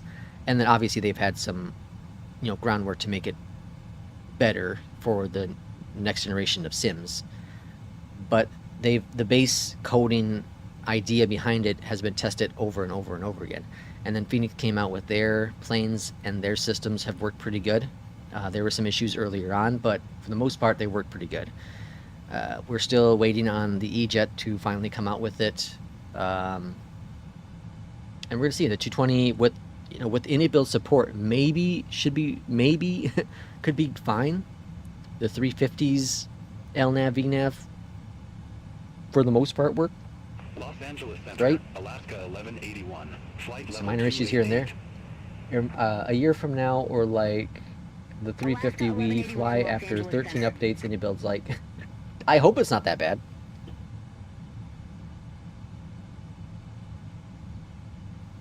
Yeah, I hope it's not as bad as the 350 launch. Here's the thing that's going to happen. We know this part, and we should all be prepared for it. And that is, they're going to give it to, you know, the big content creators in Flight Sim. They're going to give it to all of them for free, right? They're all going to get it.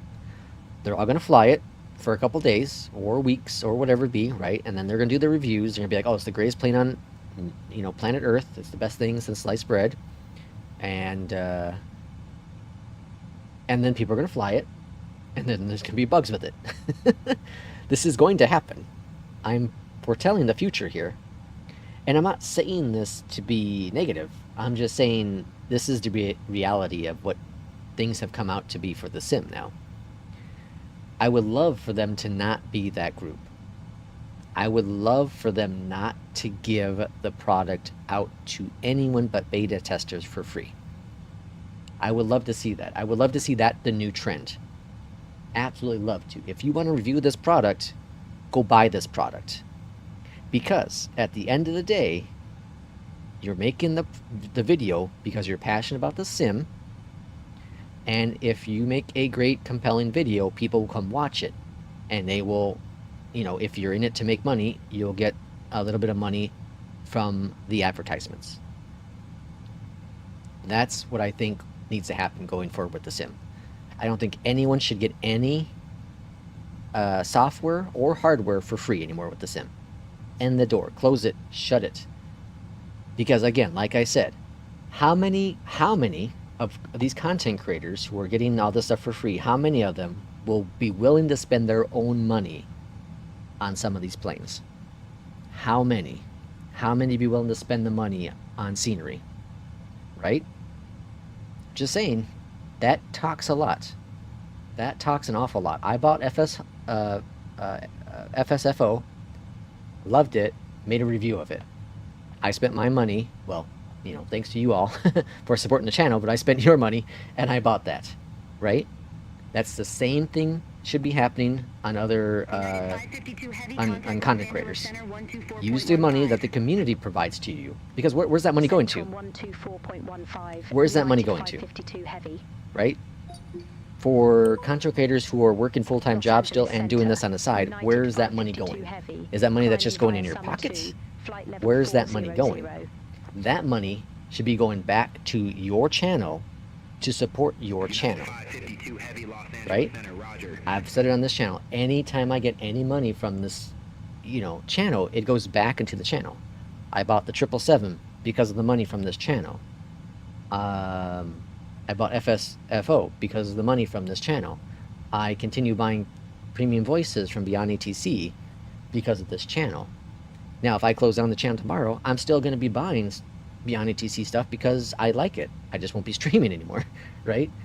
So, in my opinion, personal opinion, every dev should stop handing out anything for free. No more freebies. Buy it yourself, right? Buy it yourself. There's no more bias in there no more. You can close that and throw it out the window. No more bias. Buy what you want to buy. Review it if you want to review it. And that is how you will get a true, fair review of a product with no bias, no connection, nothing like that. That's how I feel things should be going forward. There are very few creators who do that. Very few who do that. Absolutely love 757 Spy because of this. Absolutely love him. He will not take any hand-me-outs. He will not. He gets approached all the time. He will not take a single free item from anyone. Because he says it in his own channel. If he buys it and he flies it, he wants to be able to recommend it if he enjoys it. Right? And I absolutely love that. That is exactly how it should be. Why is someone getting something for free just because they want to do a video for it? Why not buy it? Right? I think it's crazy. Like, I was 28 right, Surfer 4. We'll expect Surfer 4 runway 28 right, United 552 heavy. So, like, I was watching, I would talk about, I think, last week, but I was watching a couple of different videos from, he's like a chef or a former chef, but anyways, he was like reviewing like fast food. So the top best French fries in the U.S., the top best hamburgers in the U.S., that kind of thing, right? Anyways, he was going to all these restaurants, all these different, you know, McDonald's and Wendy's, whatever it be. He's going to all these places, and he was buying the burger. He was buying the fries. He was buying the chicken sandwiches. He was buying this with his own money or the channel's money and doing a review on that and then making a video on it. That is realism. That is authentic. There is no bias in there whatsoever because he's using the money from the community, from the channel he created, to support the channel he's trying to continue to grow.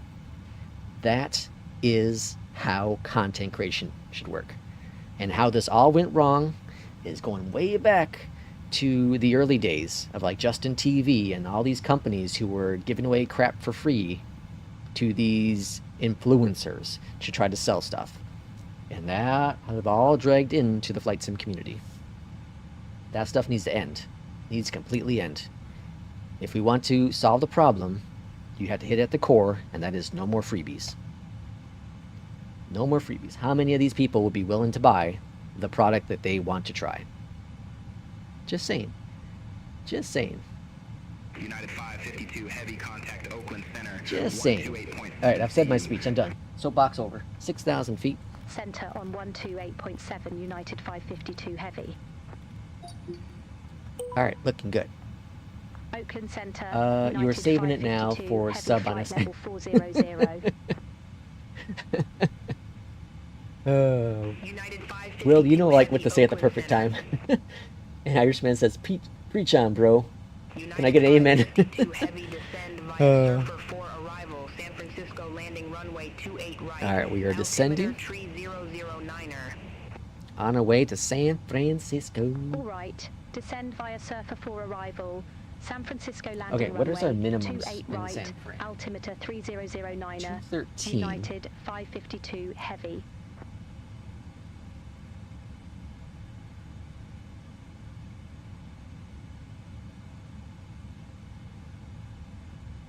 You know what's funny is, I'm not preaching no more, but this is what I found funny, is when I had made that video, you know, back in, was it May or something like that, and the whole, you know, the flight sim community is after me now. In that video, you know, the comments, not from my channel, not just from my channel, but other channels as well, or, you know, Discord, sorry, Reddits and all that jazz. What I found hilarious is that people were, oh, maybe this guy's just jealous. No. No, I'm not jealous. I've said it once though, that if you know, if there's something I really wanted, you know, like the hydraulic, you know, the hydraulic flight sim setup, right? The moving platform, motion platform thing. If there was a, you know, manufacturer of that, he was like, hey Joe, you know, would you be interested in reviewing this? I'll be, hells yeah. Hells yeah. I wouldn't question that ever. Absolutely. I would do that in a heartbeat. You know, but you do the big sponsors, you know, they're not sponsored, but hey, I got this for free, 100% free, you know, and you have to be honest with people, and that is, if I had to buy this myself, would I buy it? And their was it?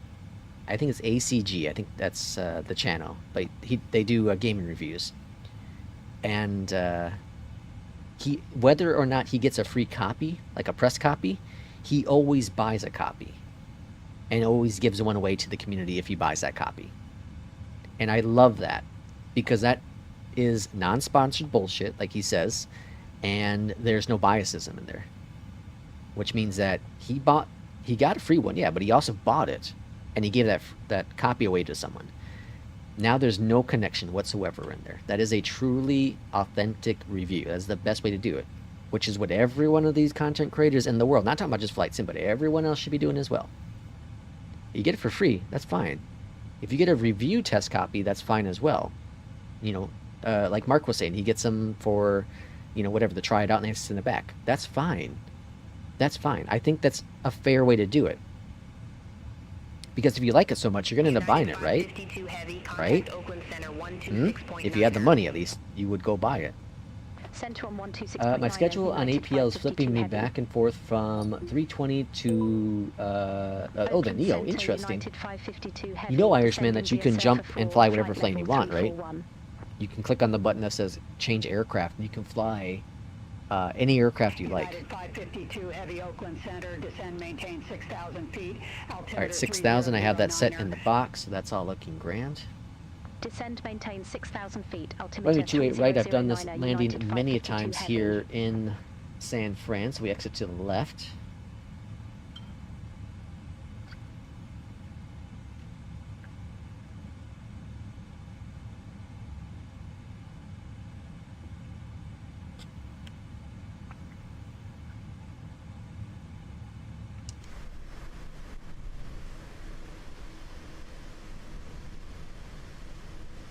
Looking pretty good.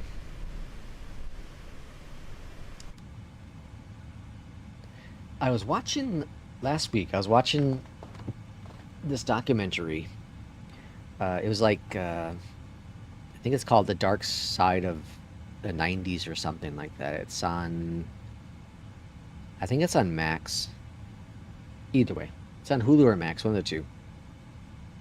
But in there, it's like 3 seasons, and they have a whole bunch of different topics they cover. Anyways, I was watching one of them. It was about sitcoms of the '90s, and primarily it was about like African American sitcoms, and it went back further a little bit, to like the Jeffersons and whatnot. But it was really interesting because it was talking about how Fox, at the time, Fox was a new network.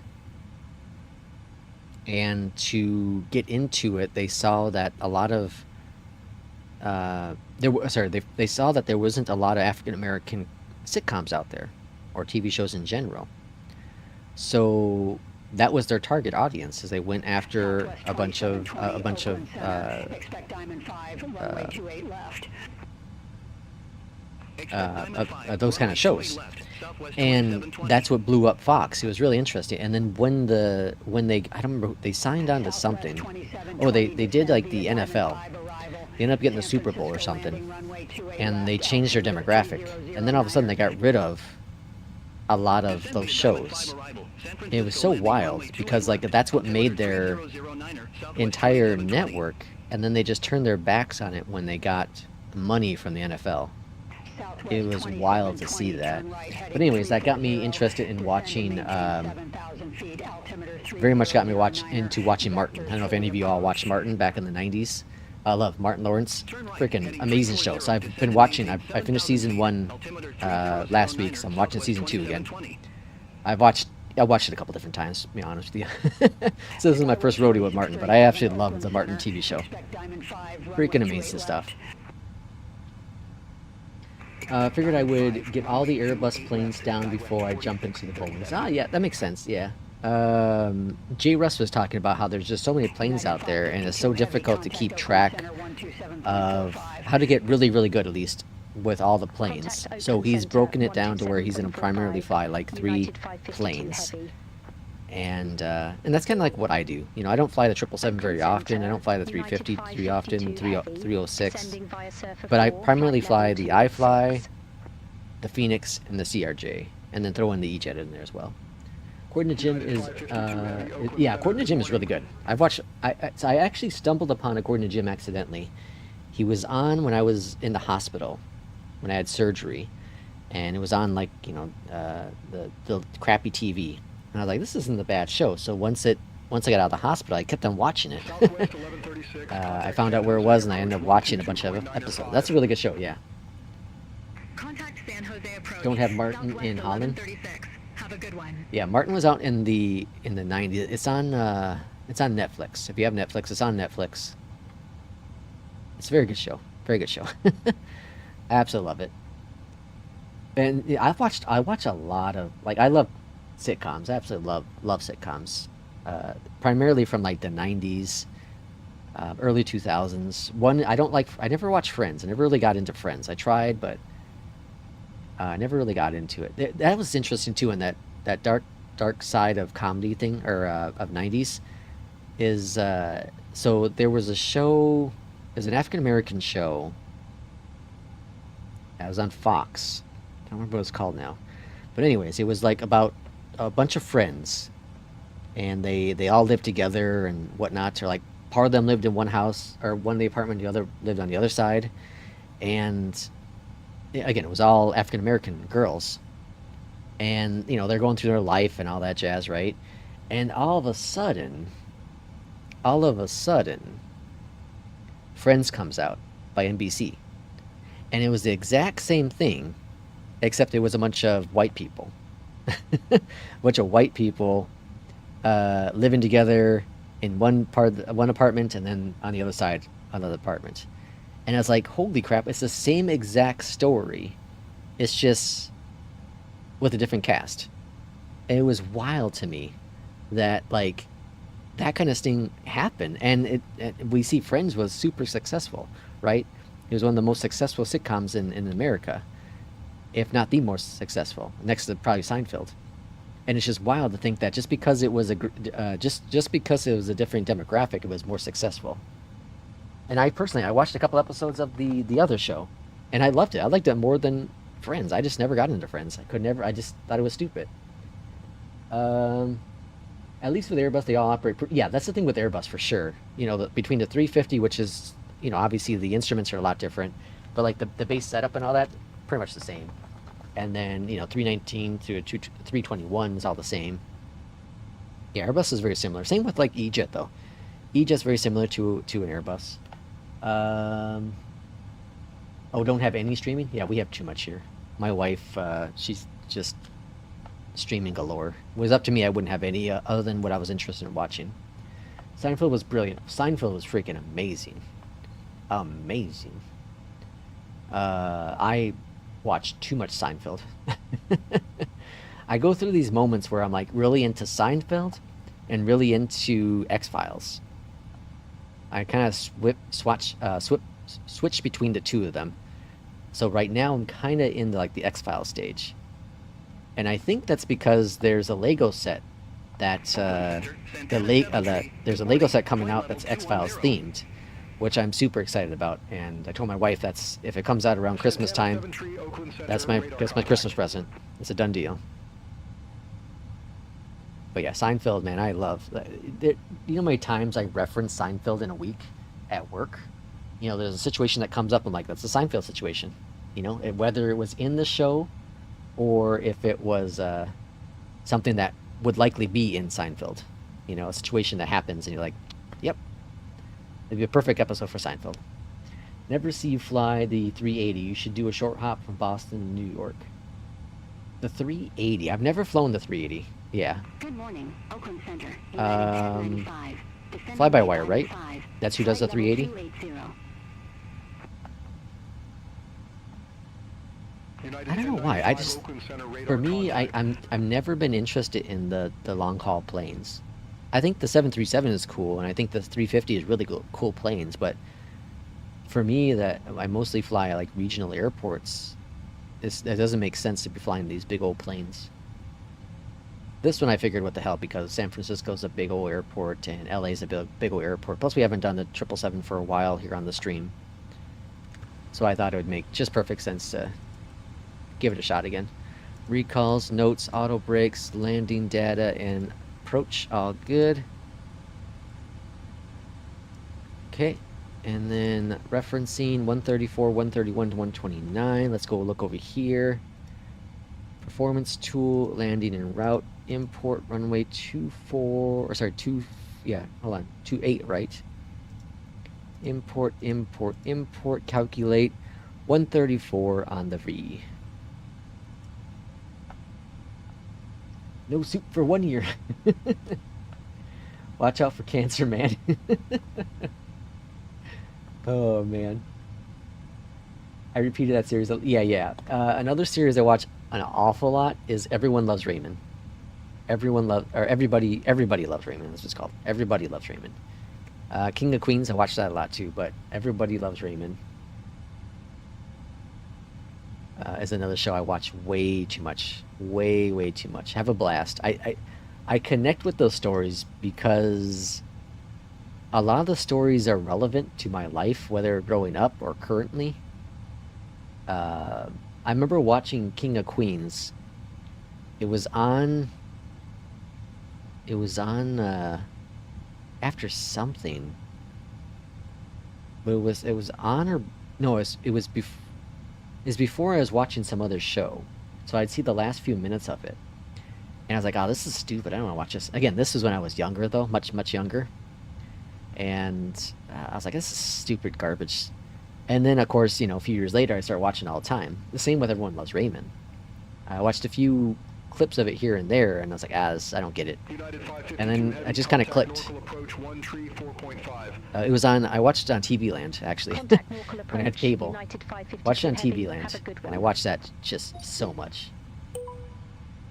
Irishman Loves Raymond. Oh my gosh, they just celebrated, or they just had like a reunion recently, and they were asked about like if they do United 552 Heavy, north approach. Altimeter 30, another season or a spin-off, and they're like, nope, because like the mom and dad, the people that played the mom and dad in the show had passed away, and they said it would make no sense because they were so important to the show that it would make it just to see them missing, it just would be completely wrong.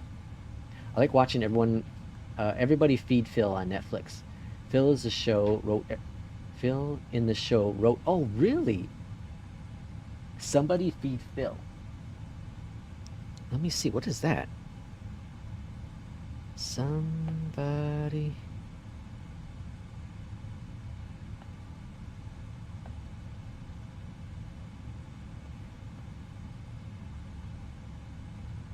Oh, it's like a food show? Interesting.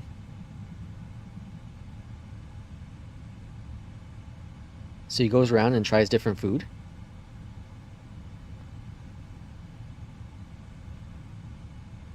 Holy cow, yeah, it goes to like different cities?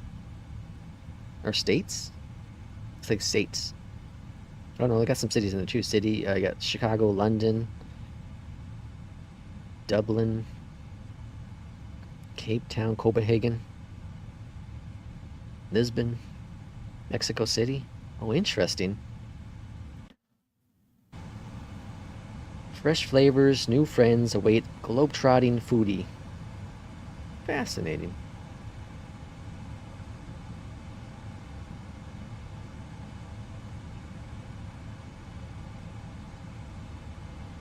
I'll check it out.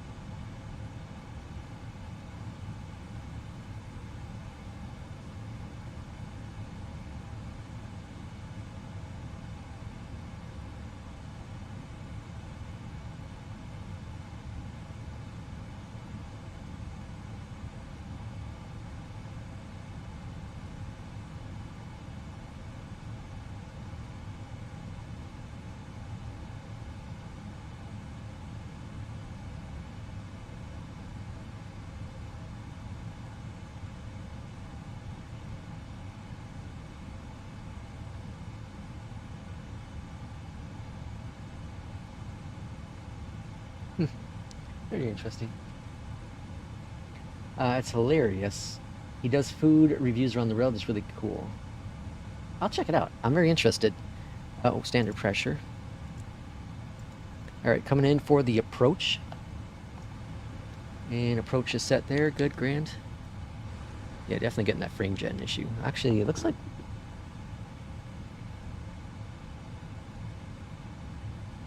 trying to verify. Yeah, it's frame gen, it looks like, because I'm getting... Whoops. What the hell? I'm being indicated like... Oh, that's really interesting. FPS is like up and down, up and down. It's 107 and it drops down to like 92. Really weird. Although it's kind of solved now.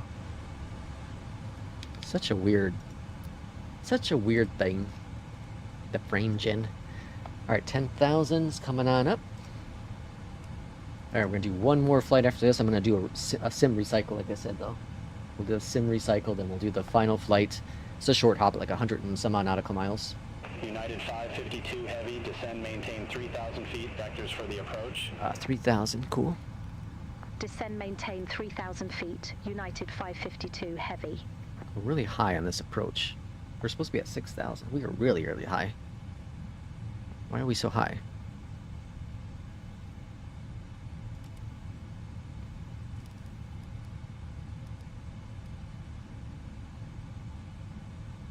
Let's bring back the speed. I didn't even realize we were this high. Speed brakes are coming out.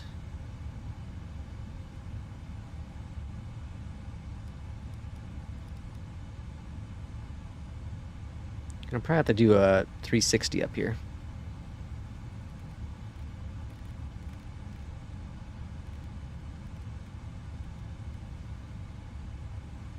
Yeah, we're crazy high.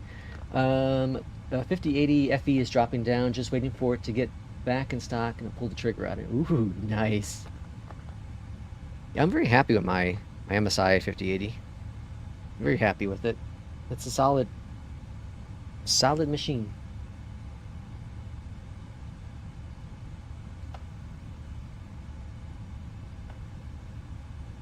I should post a picture of this setup I have. Looks pretty nice. I went from a white case to a black case. I think it actually looks better. I very much like the white case. I really did. But it seems like black just kind of helps hide some of the flaws with my crappy work. Alright, we're going to go to heading modes, because we're going to do a 360 up here. We have the field insight United. 552 heavy. It's over there. On. Alright, we're going to do a 360, well, kind of like a visual approach 28 right. 270, I guess, up here. I am back. Does my 770 100 need upgrading to a 50 series? I don't even know what the 7700. I think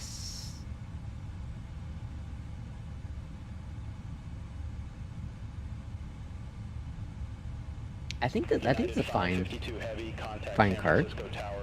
I don't know enough about the AMD stuff, honestly. Over to Tower 120.5, United 552 60 to 80 ultra settings in EGLL. Oh, that's not bad at all. Yeah, that's really, really good. For EGLL. 552, heavy visual runway 28 right. United 552 heavy, San Francisco okay. Tower, Okay. 1225 at 3, The 7700 is similar to the 4080. Runway 28 right. All right, let's swing on out here to the right, and then we'll swing on in.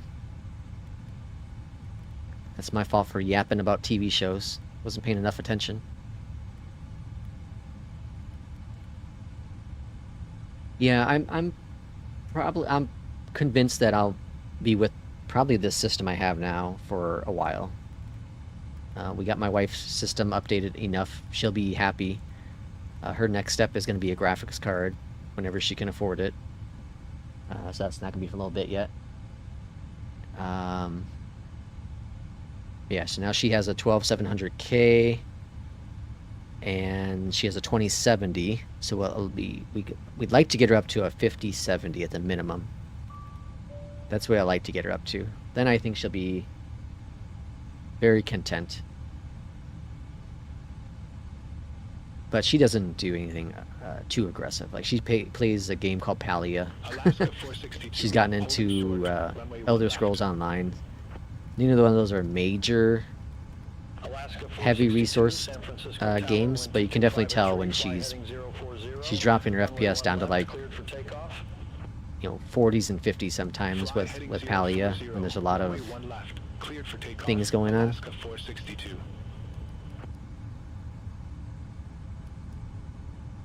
Alright, we'll go ahead and just go direct over here. And this is 18. So we should be fine now. Yeah, the 5070s are pretty good pricing. That's one thing though she's gonna buy on her own. I helped purchase the other stuff for her, so I told her she's in charge of her graphic card.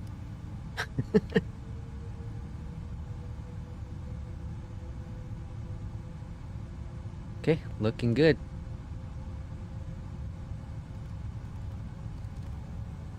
And like my 14700K and 5080 are gonna be fine for quite a while. All right, approach altimeters checked. Descent approach. Oh, it's already approach. We already did that. Approach. Landing. Speed brakes, landing, flaps. Okay. We're 12 nautical miles out. We're going to wait just a little bit. Maddie has a 12900K with a liquid cool system, 64 gigs of RAM, 2 terabyte drive, and a 5 terabyte. Jeez. And then you have a 4090 with 24 gigs of dedicated RAM. Very, very nice. Contact NorCal departure. Alaska 462. A little high. Happens to the best of us. I'm coming in. I'm coming in. Making progress. Making the turn. That's what happens when you live stream. Get to yapping.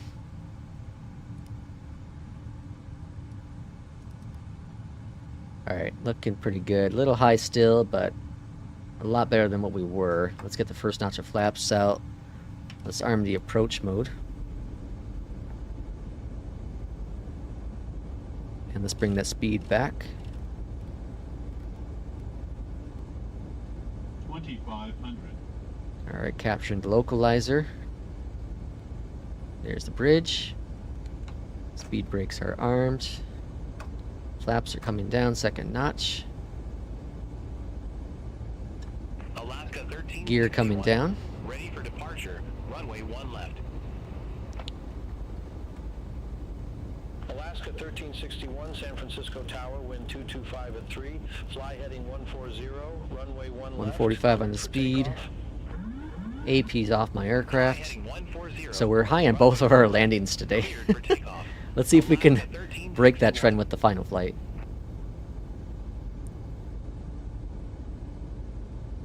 Alright. Looking good. Flaps next. Trim it up just a little bit.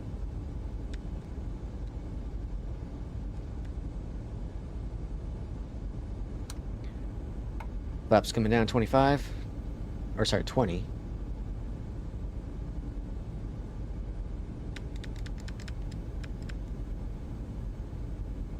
Two-way right. Skywest Looking good. 5331, ready for departure. Runway 1 left. Now we're at 25. Little high still in the approach. Skywest 5331, hold short of 01 There's left. there's a boat like right by the runway. That's crazy. That's gotta be Hold illegal. short of 01 left. Skywest 5331. Get out of the way, boat. All right, full flaps out. Skywest 5331, runway 01 left, line up and wait. Runway 01 left. Line up and wait. Skywest 5331. That's crazy. That's gotta be illegal, right? Oh, there's a plane taking off as we're landing. All right, get that nose down, bud. Get the nose down. We gotta land.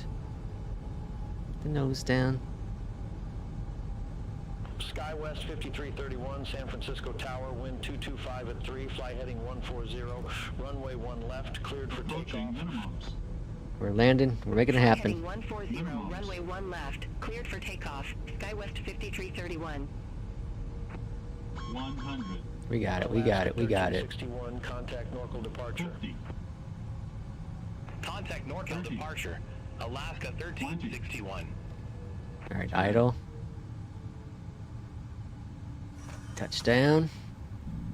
Nose is down. Reverses are out. What's yelling at me?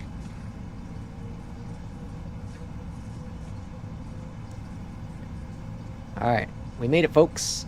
Welcome to San Francisco. All right, reversers are stowed. Flaps coming up. United 552 heavy, exit left at Quebec. We're exiting here. Exit left at Quebec, United 552 heavy. And clear out the caution. Skywest Landing lights 5331, coming off. contact NorCal departure. Contact NorCal departure. Skywest 5331. All right, we'll just do what we did last airport. We're just gonna find a gate to taxi at. We'll make it happen.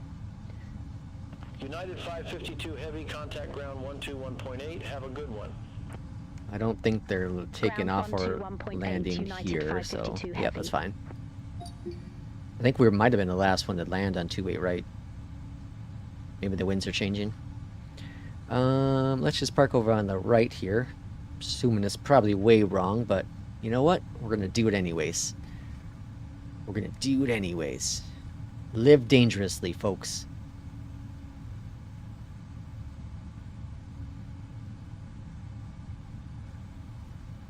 was a good flight, other than my screw-ups at the end. Being too high as I was with the first flight. Not too bad. Alright, taxi lights coming off. Whoops. Yeah, this is definitely not where the 777 parks. My butt's gonna be hanging out. Big old butt, and I cannot lie. Got a CRJ, we got an E-Jet. This is where the small planes park. It's gonna look really weird. This is gonna be really cool to look at, though. Alright, parking brake is set. Yeah, look at that. Look how big that plane is compared to the CRJ and the E-Jet. Freaking gigantic. One of these things are not like the other. Alright, on over here. Ground connection. Set the chocks. Request the ground power. And that eventually will be all grand. Let's go on down below here. Turn off those dudes. And let's see what our landing rate was. Burp, burp, burp, burp. My specs, a box I plug into the wall with a couple screens and some flight stuff. Yeah, Maddie is spec'd out. Jose has a 9800 with a 4090. Still gets theirs if I put everything on ultra. Yeah, the sim just can't. It's not fully optimized. Adam says, I found out I gotta set the aircraft config file to 0 to avoid stutters or frame freezes on touchdown. Yeah, what config file, Adam? Chef Kiss, Butter, Unrealistic Airline Ops, unsubscribed. Okay, let's see what we got. Let's see what APL says. Let's go ahead and restart the sim while we're doing this. Yeah, what config file are you talking about, Adam? I'm curious. I'm very, very curious. So let's shut down the sim. I got another 100. That's my last 3 flights are hundreds. That's not bad at all. Not bad, I'll take it. Landing rate, folks, here we go. Minus 255. Alright, a little heavier. A little heavier, but, you know, we'll make it work. Minus 255 is workable. Right? I'll take it. What did Valanta say? Valanta. I keep saying Valanta. Valanta. Is this the last flight? Which one was this? Flights. San Francisco. 254. Yeah, so about 250. Not bad. Landing rate 1.01 for the G's. All acceptable in my book. Let's see. All looking good there. All right, and the final flight today is going to be Austin to Houston. Oh god, we're going back to... You know what? Before we do it, we're going to take Will's advice for a change. And we're going to go ahead and delete Washington. Delete George Bush's. So that's FS Stream Team. We're going to remove that from the community folder. I'm going to put that in just my backup folder.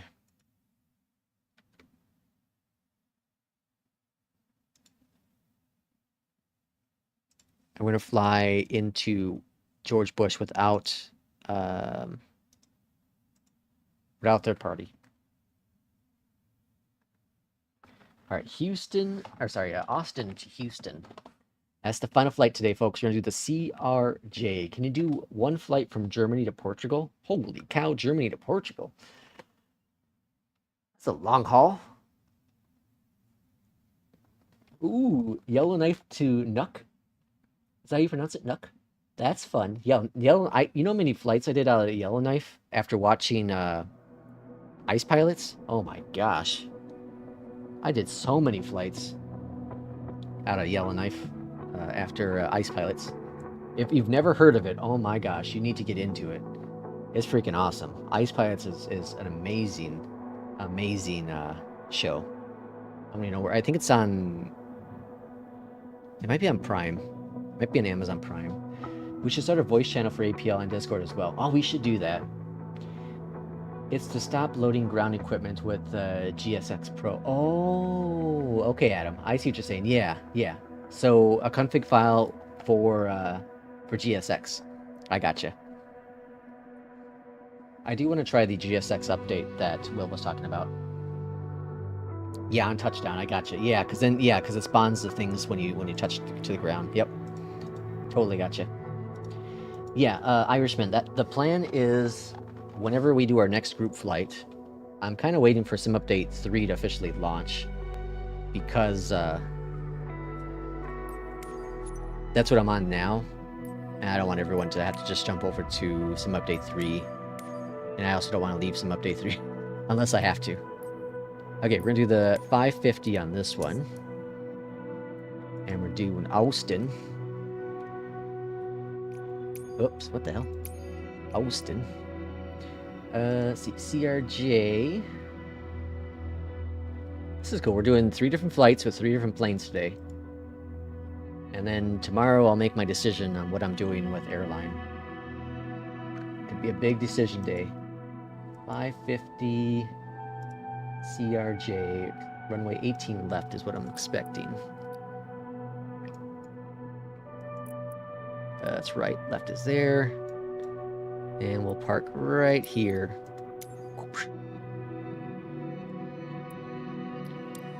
And start flight.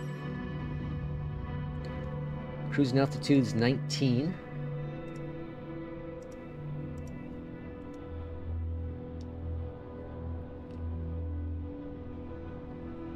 Do you feel stutters are higher in Sim Update 3 beta? No. It's been pretty good. I would say I don't think I have better performance in Sim Update 3, personally. I think it's about the same. Oh my god, what the hell is that? What is that thing? Oh, okay, it's gone. It's fine. Yeah, so I restarted the sim, and now it's silky smooth again. Well, I got the stutters just kind of turning left and right, but that happens. Plus, there's a paidware at airport. Let's get Beyondatc. And then we also need to get FSU IPC, because I'll be an idiot and forget. I just wait for the updates to go live. Too much hassle going back and forth. Yeah, Irishman, I think that's a smart way to do it. I'm just always so interested in what the new updates are, and I'm very impatient. Plus, I don't mind beta testing if it's stable enough. Like, an alpha beta test, I would not do for the sim, but this is like an actual beta test, so it's supposed to be, for the most part, stable, and most of them are. So, like, if there is an issue, thankfully with 2024, like, it's cloud-based, so the updates are very small, and it's literally just a push of a button to get out of it, and nothing changes. So, I think that's why I'm willing to do a lot more here in 2024, whereas 2020, I definitely was more hesitant to do it because it was a bigger update, it was a bigger file. I think you had to uninstall the entire sim, right? Or something, I can't remember exactly. Can you start a voice channel called Sit Down with Doctor? Dr. Will? Doctor. I like that. Yeah, like what the plan is, when we do our next group flight, we'll get the channel up, and then we can do the Discord chat. I think it'd be so cool. So cool. I'm not sure how it's gonna work with like streaming though, because it's gonna be a delay. We'll figure it out. We'll figure it out, folks. All right, here we are in where we are at Austin, and we have Beyondatc rolling. Here it is. JetBlue, Delta, Southwest. Very, very nice. We have Air Canada in Austin? Is that real? P2, is that real? Should there be an Air Canada here? That seems like it's wrong. A lot of Southwest here. I remember flying out of here a lot when I was with Southwest. All right, so over here. By the way, Pro Desk Sim Airbus flap lever broke on my Bravo. Oh no. Oh, see, like, that stuff is what concerns me, because I'm pretty sure it's all, like, 3D printed. And while 3D printed looks cool, it's not the best thing in the world still. And those ProFlight, or Pro Desk Sim stuff is expensive. That's kind of where I've been like, eh. That's where I'm, like, interested in Nikki's stuff, Meridian. It looks like, Like you can pop on different controls, like I'll have it all modulated. Looks really cool. If it's as good as it looks like it might be, it will be, like I've been saying a lot today, best thing since sliced bread.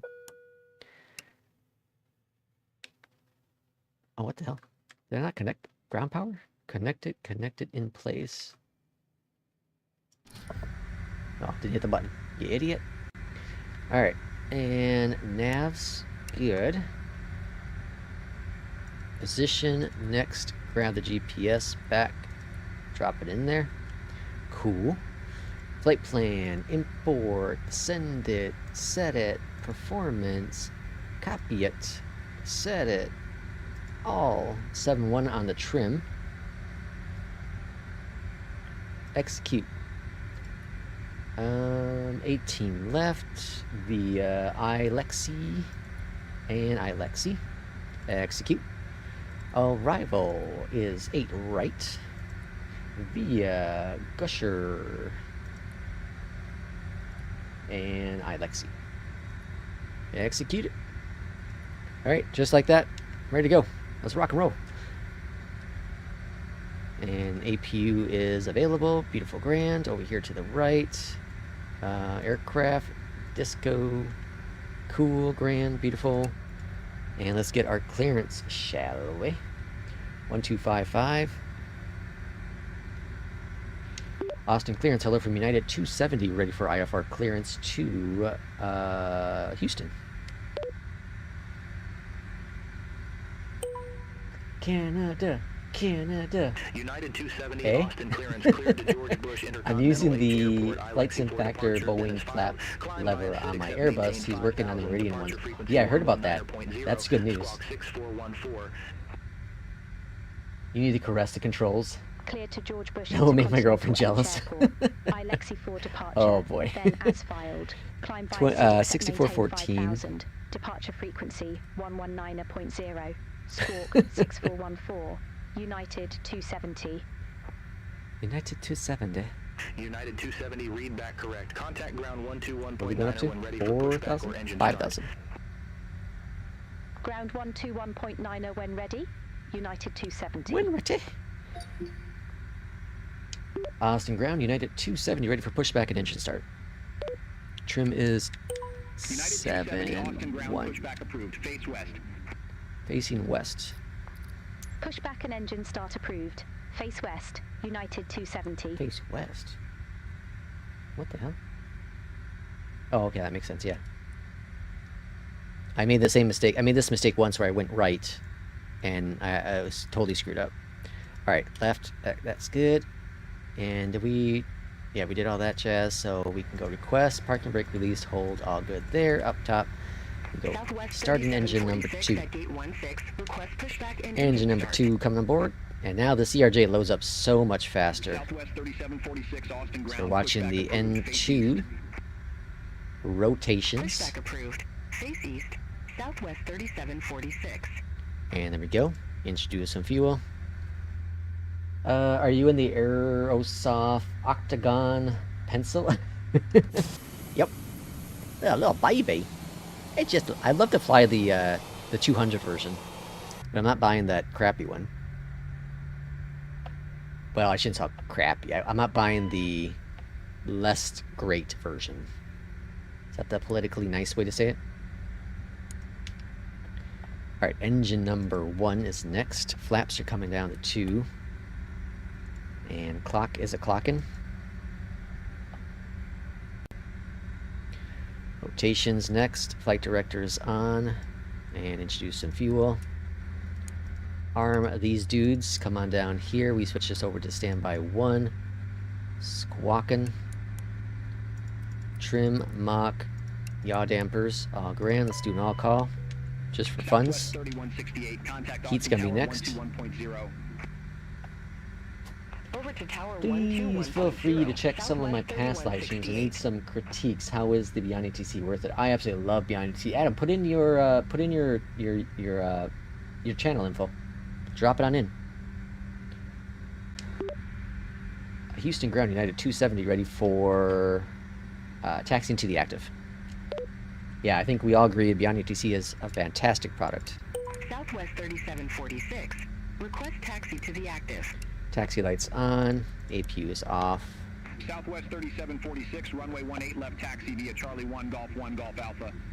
Here's Southwest. I think we're holding for that Southwest. Runway 18 left taxi via Charlie 1, Golf Alpha, Southwest 3746. United 270, runway 18 left taxi via Charlie 1 Golf Alpha. All right. We'll taxi to runway 18 left via Charlie 1 Golf. Oh no. 1 Golf. Will, Alpha, what have you done? United 270. Go for SI. It's revelation.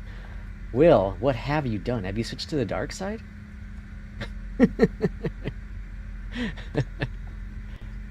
Adam, Will is being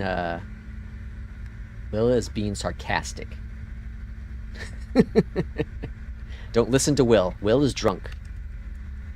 Will is completely drunk. Alright, we're gonna follow the Southwest probably. Charlie 1, Golf 1. There we go. And then we're gonna be hitting Golf and Alpha. Hey, does this head tracking make y'all sick? If it makes you sick, let me know. I'll turn it off. Endeavor 5262, gate 9er. Request pushback. Oh, there we go. Okay, Will's back on board. Will's back on board, folks. I almost had to kick Will out. That was it. Will was almost out. Banned for life. Pushback and engine start approved. Phase east. Banned for life. 5262.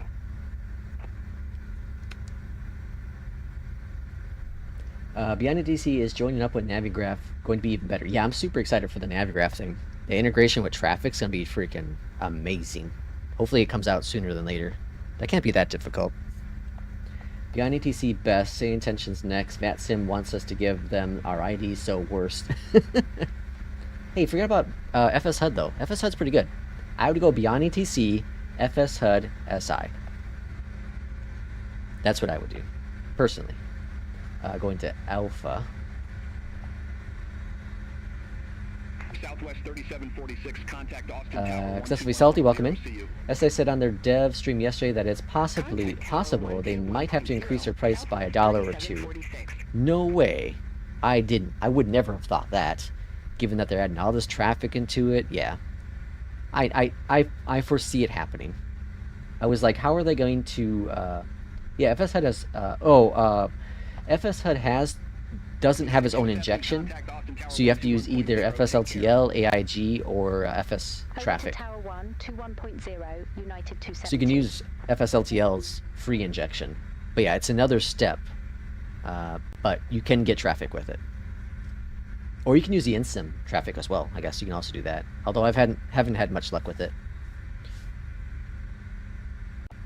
Yeah, I think I said it a couple weeks back when, well, a couple months ago, I guess, when they announced traffic, but I was like, how are they going to pay for the voices? Alright, is this plane broken, or? Austin Tower, United 270, holding short, runway 28 left.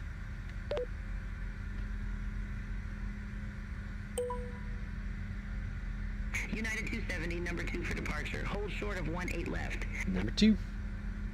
Wilco, hold short of 18 left, United 270. So I've had this issue a couple times now where a plane's just been broken.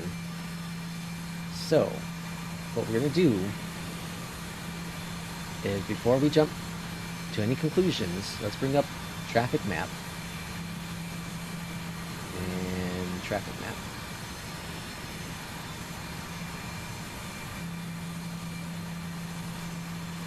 Oh, why can't you see it? What the hell?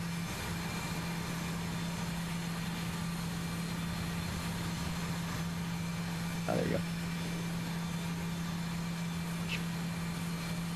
Okay, there's the traffic map. Let's zoom on in here to Alston.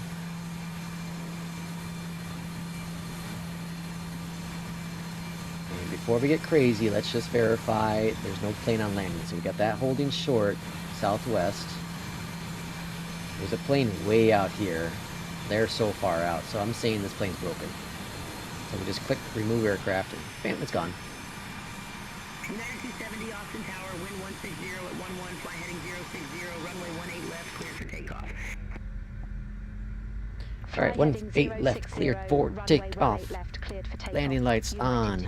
Patience, you are good. What? Patience, you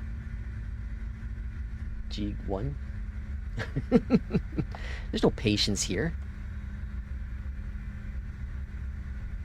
Alright, line up. Runway 18 left. On departure, heading 060. So swinging over to the left. Austin Tower, southwest 3044. Visual runway 18 right. I've had that a couple times where the traffic just gets stuck. So I'll drop in this log into Beyondatc.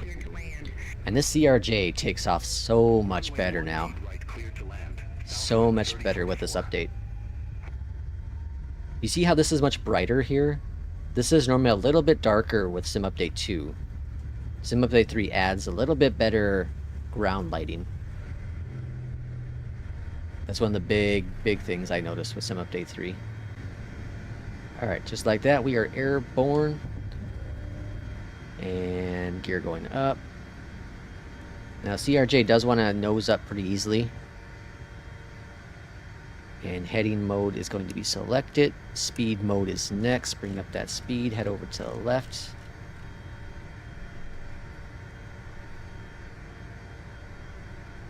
United 270, contact Austin departure. Contact Down Austin the departure, United 270. yoke a little bit.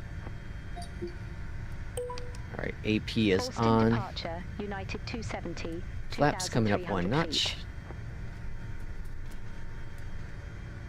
United 270, And full flaps good up. radar contact, cleared direct hook, resume the iFLY 4, climb and maintain 10. And direct hook.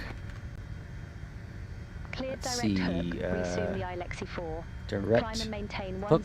10,000. Execute. United 270. Nav it. Navin it. And speed mode arm still.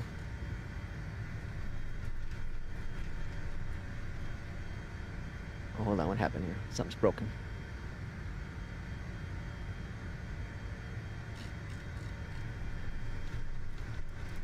Alright, 250 for the speed. And climbing up to 10,000. I'm gonna go ahead and put in 19.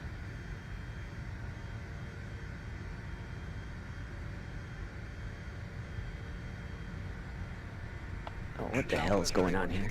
Alright, AP off. Let's bring the throttle down.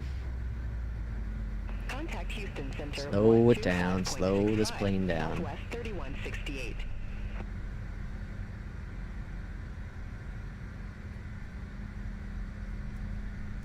Alright, let's bring the throttle up. Speed, AP on. God damn, missed it again. Alright, there's no auto throttle on this plane, so you have to, like, set your throttle where you want it.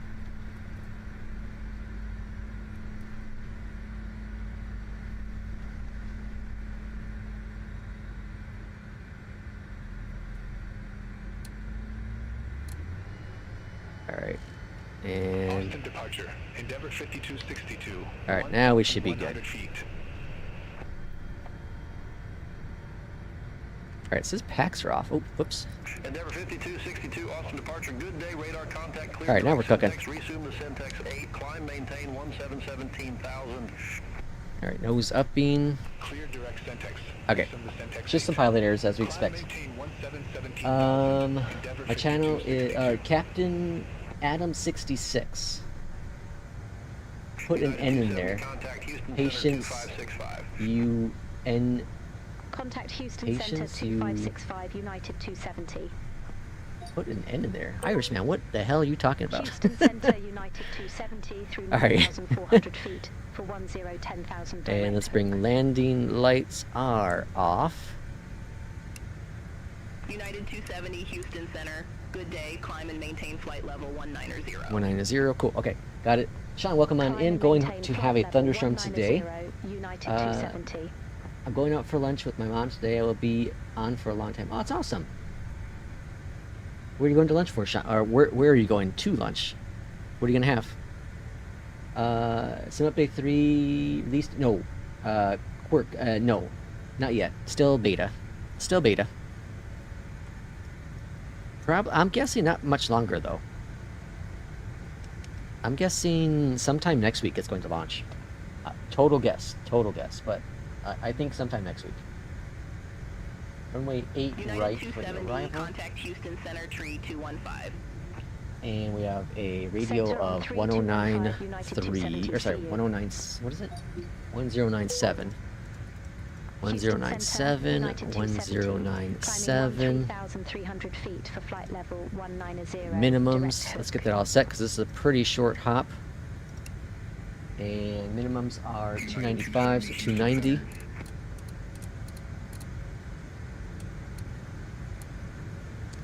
Set, and everything is grand. And if we continue on runway 8 right, it's going to be pretty much a straight-in arrival, which would be really cool. And speed, we're going to keep it where it is. We'll gain some more speed once we get a little higher up here. Buffalo Wild Wings, alright. I haven't been to Buffalo Wild Wings for a little bit. They got some good wings. It's been... Man, might have been a year now since the last time I went to Buffalo Wild Wings. I kind of want some now. Good stuff.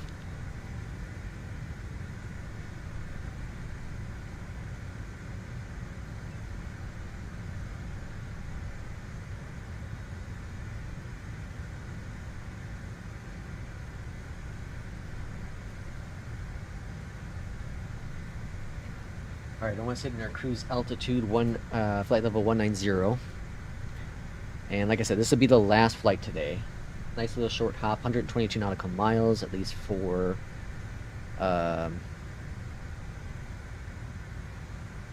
APL. And then it's time for me to go get some lunch. I'm not sure what I'm eating for lunch, probably a sandwich. I got some sandwich meat. Altimeter set to 90902. Top of descent is where?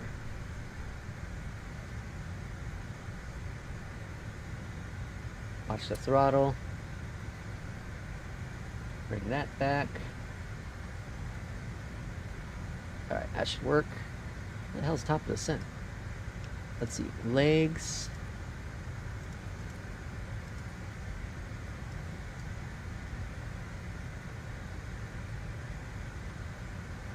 I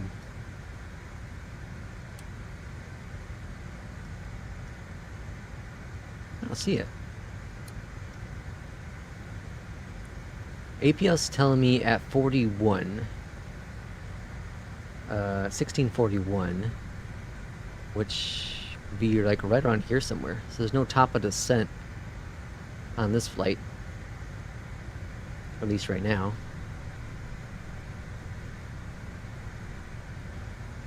That's fine. I'm not really concerned about the CRJ. The CRJ damn near flies itself. You can, lower the speed down and it drops the speed really quickly, unlike the Airbus or the 737, like the big planes. It takes a bit to lower down the speed. This plane just kind of drops out of the sky. Now, I think I have figured out the landing with this plane with the update. I think I figured it out. You just, like I was talking about before, I think it was on the stream, you want to use the throttle on landing. So instead of using a lot of trim, like I would normally do at the previous update, or the previous version of the CRJ, with the new update, you just want to work with your speed. So use that, think about it like what you would do with like a Cessna. You're going to use your speed to to climb, and reduce speed to nose down. Use that more than you would normally on the CRJ, a lot more.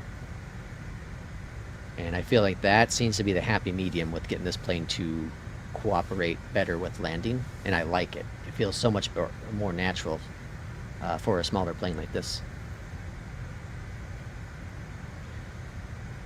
Alright, so 42, so about 6 minutes we should have top descent. There's that beautiful CRJ.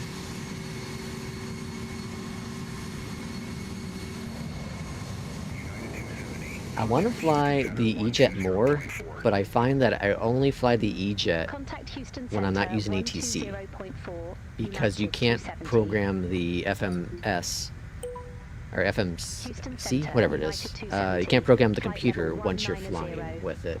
Like, it's just kind of broken.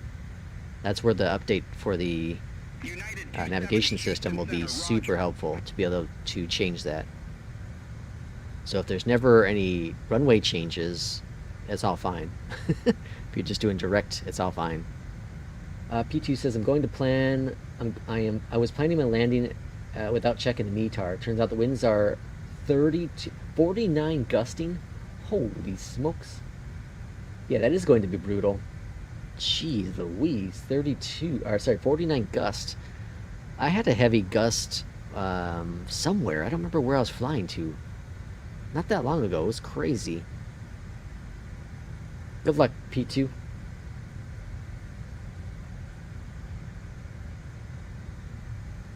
Holy smokes. 49 gusting. That's wild. So now you're just going to take off from there? Man, this graphics. This is like... This view I will never get over. Just the holes. It's so cool looking. It's phenomenal. Just phenomenal.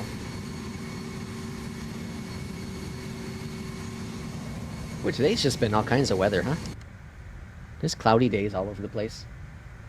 Sunny days. Making the... How's it say? How's the song go?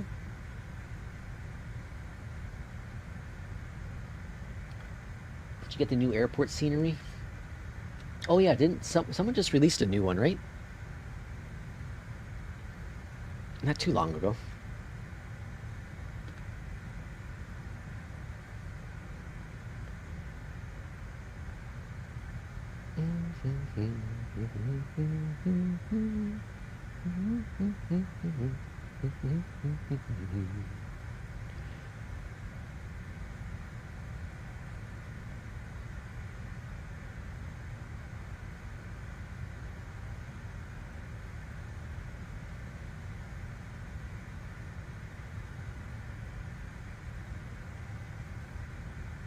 A few people did. Who made that?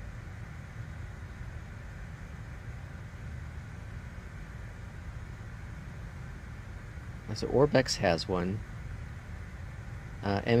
Simulations has one. There's a free one. Looks really good on FlightSim.to. I'd probably just get that. Oh, F-Sim Studios released one in March.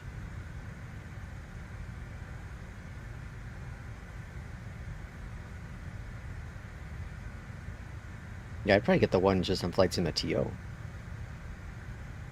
Looks good for being a free add-on.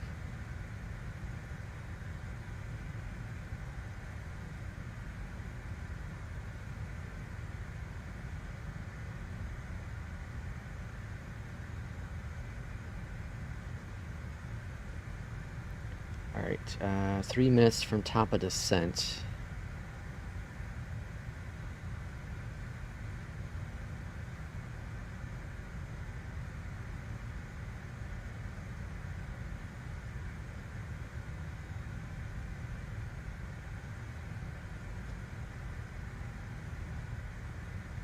Hey, good news for everyone. Apparently the TSA is ending the requirements to have your shoes off at many U.S. airports in a couple months.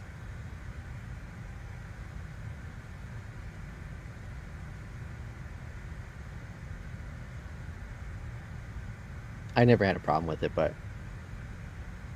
it'll be nice not to have to take off your shoes at the airports. Let's see. No politics, Will. What happened? Israel got a new... Oh, boy. Adam says, I'm still in 2020 and I'm still amazed at the scenery. Is it really worth the change over to 24? With all the airports add-ons I paid for, would I lose them? No, Adam, you wouldn't lose... Well, depending on where you bought them from, I guess. There's a chance. But I would say 99% of the sceneries I've used from 2020 work in 2024. Some of them have they need some updates. Some of them have like a paid update, like some of the in-builds ones, but most of them don't. Most of them work just fine. Canada doesn't have the shoe thing for domestic or non-US flights. Or non-domestic, really. Now what I will do with my TSA pre-pass, I demand an alternative benefits. Allow the add-ons work in 24, yep. And an Irish P2 says he has the scenery. Houston Center, Endeavor 52. We do have some nukes. Passing flight level 3, Isn't it like a, what's it called on Fallout? Nuke soda? Endeavor 5262, Houston Center, copy. Alright, how are we looking here? Do I get a top of the sun on here yet? Negatory. Alright, 2 minutes now, it says, from top of the sun. I'm gonna wait patiently. I'm gonna wait. Houston Center, American I think it was Irishman. Who was the scene? Be patient? I think it was Irishman. I'm gonna wait patiently here. You need to be above 12,000 at this point, and 6,000 at Gusher. November 51 Foxtrot Romeo, contact Houston Center 133.4. Contact Houston Center 133. Gusher's coming up pretty quickly, though. I don't know if I can get down to 13,000 feet. That's pretty far. Pretty darn far. So I'm supposed to be 6,000 at this point. 12,000 at this point. I'm going to ask for... I'm going to tell them ready. Houston Center, United 270 ready for descent. I don't even know what runway we're landing on. United 270. After TD 26 left. Alright, we got a runway change. Pilot's discretion, descend and maintain 10,000 feet. George Bush Intercontinental H landing runway 26 What left. the hell happened here? We got a complete change. Oh my gosh, this is going to be a mess. Alright, After TDIP, let's see if we can fix it. Baseball 1, pilot's discretion descend and maintain 10,000 Let's just go feet. heading mode for now. George Bush Intercontinental H landing runway 26 Okay, left. 26 Altimeter left is what we're 3014, expecting for the United arrival. 270. 26 left, and via Blazely 1. I don't even know what the transition is going to be. Houston Center United 270. What's our transition, the Blazely 1? Let's see if it tells us. He is angry. United 270. The transition for the iLexi. 1 star is iLexi. Oh, baseball 1. Weather at George Bush Intercontinental is hotel. Execute. Alright, so we're going direct to import at this point, I guess. What's it say? Import? Alright, direct to import, execute. There we go. Alright, navs are back on. Okay, we got a runway change. So what was it? 26 left. So let's change our runway. Whole thing just went to hell. And 26 left. I'm using my tablet for this, folks, so 26 left. Baseball 126 left. Alright. Now, zoom out the map. There it is. And radios are next. Radios. Radio City. 109. Wait, what? 1097. I'm so confused. I already have that in there. 1097. Oh, we just had a... Was the runway always this? No. The runway changed. It was 8 something before.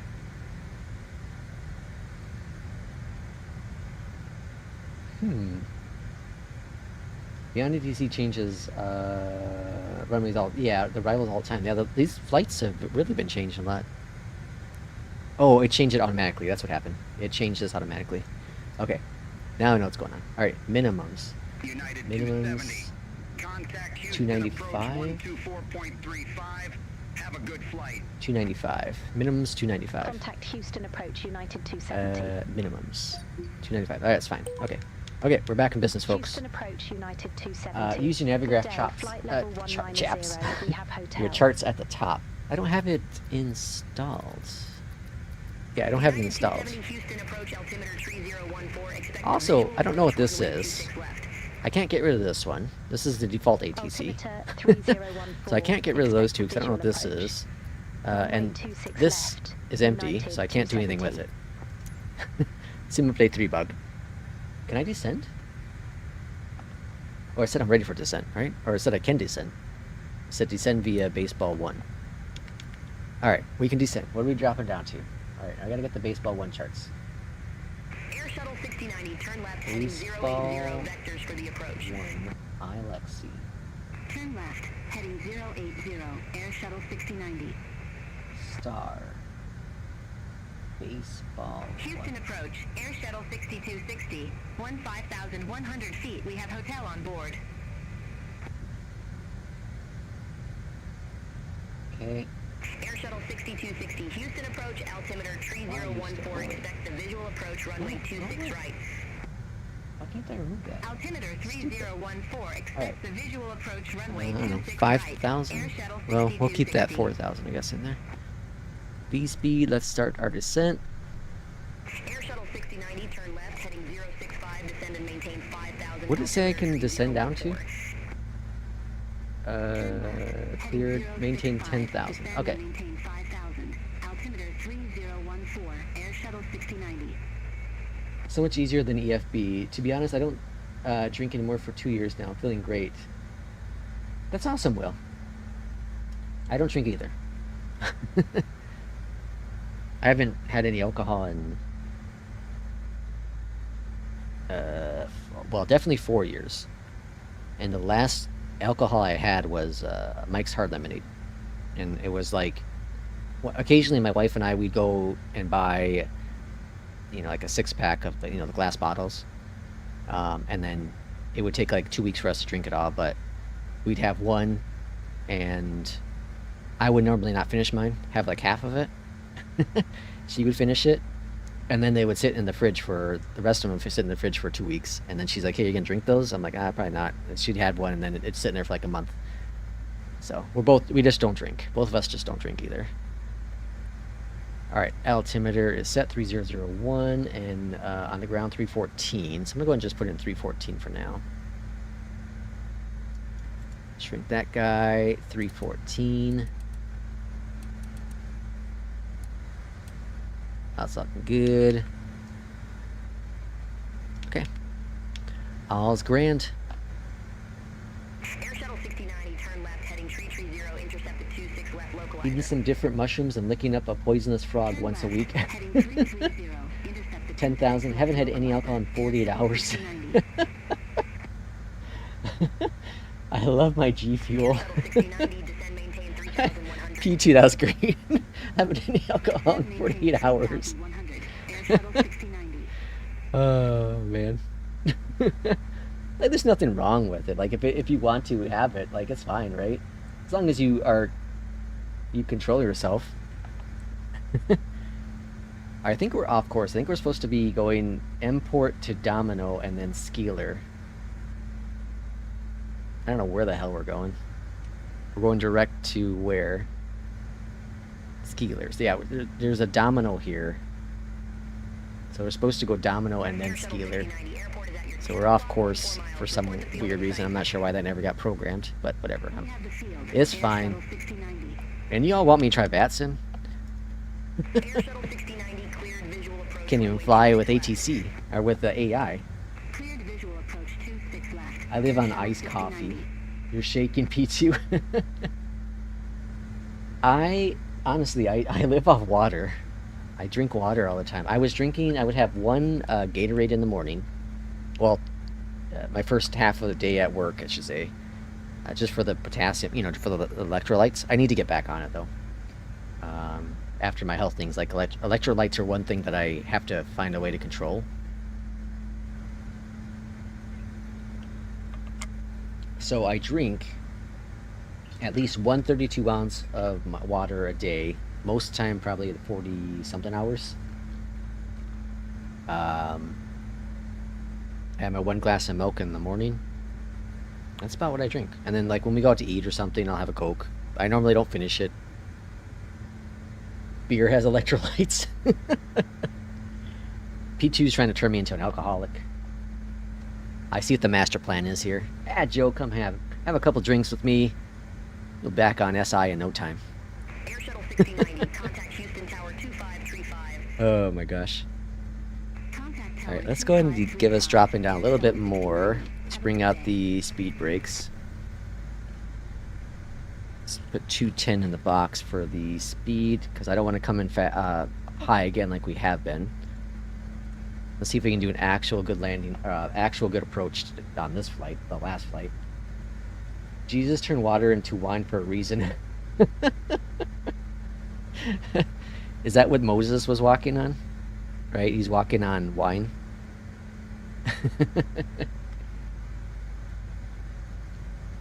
Go drink more and see pink elephants.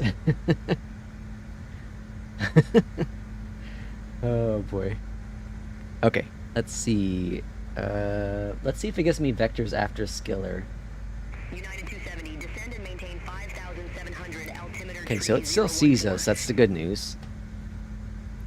So even though I'm off course, it definitely still sees where we are.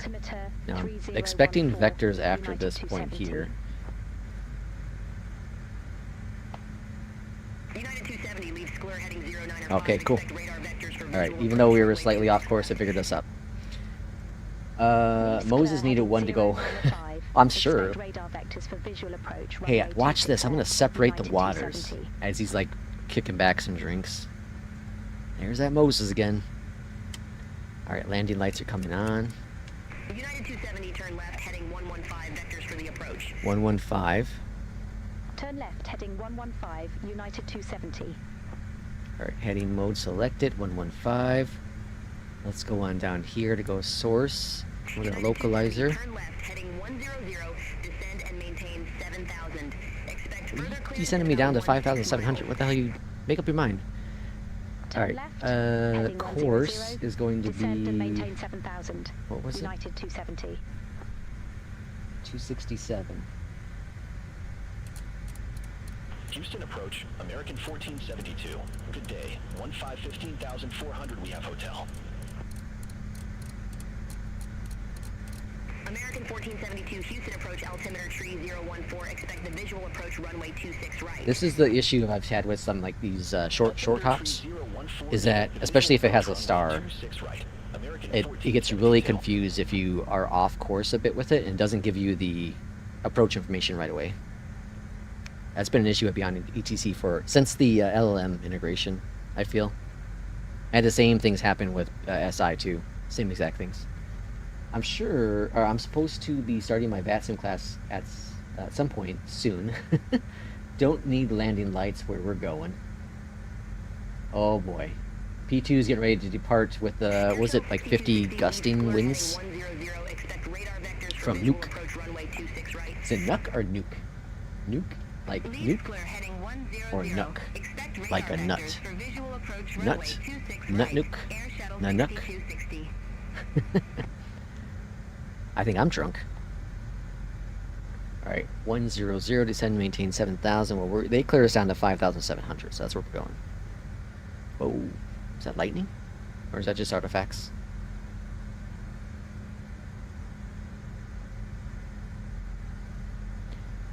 Alright, descent's looking good, grand, beautiful. Be on the ground in no time, folks.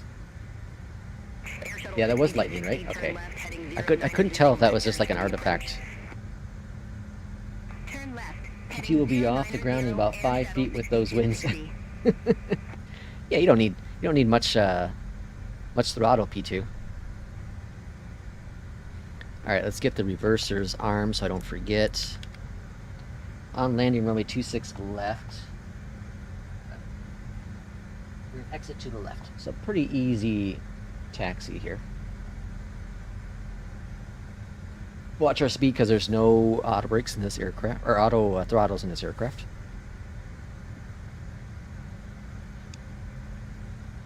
Let's bring up those throttles a little bit though.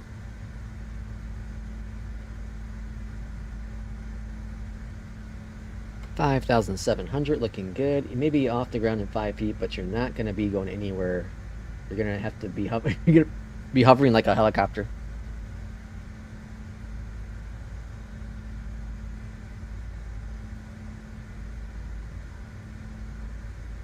United 270, turn right, heading 210, intercept the 26 left localizer. 210. Turn right, heading 210, intercept the 26 left localizer, United 270. Approach mode is armed. United 100 heavy, turn right, heading 085, vectors for the approach. Turn right, heading 085. United 100 heavy. You see how bright it is? It's so cool.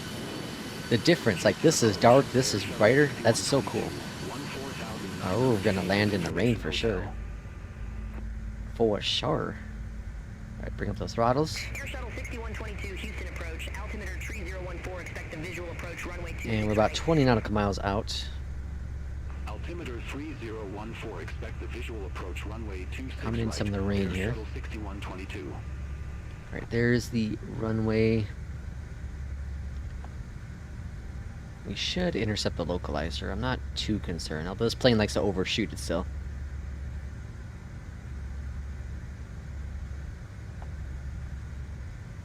There's a localizer. That's looks like a good interception. Very nice. Very good job, CRJ. Very proud of you. Glide slope's also activated. All looking grand. Bring back the throttles. Alright, reversers are armed. Landing lights are on. There's no auto brakes, or there's no spoilers to arm in this plane. 19 nautical miles out.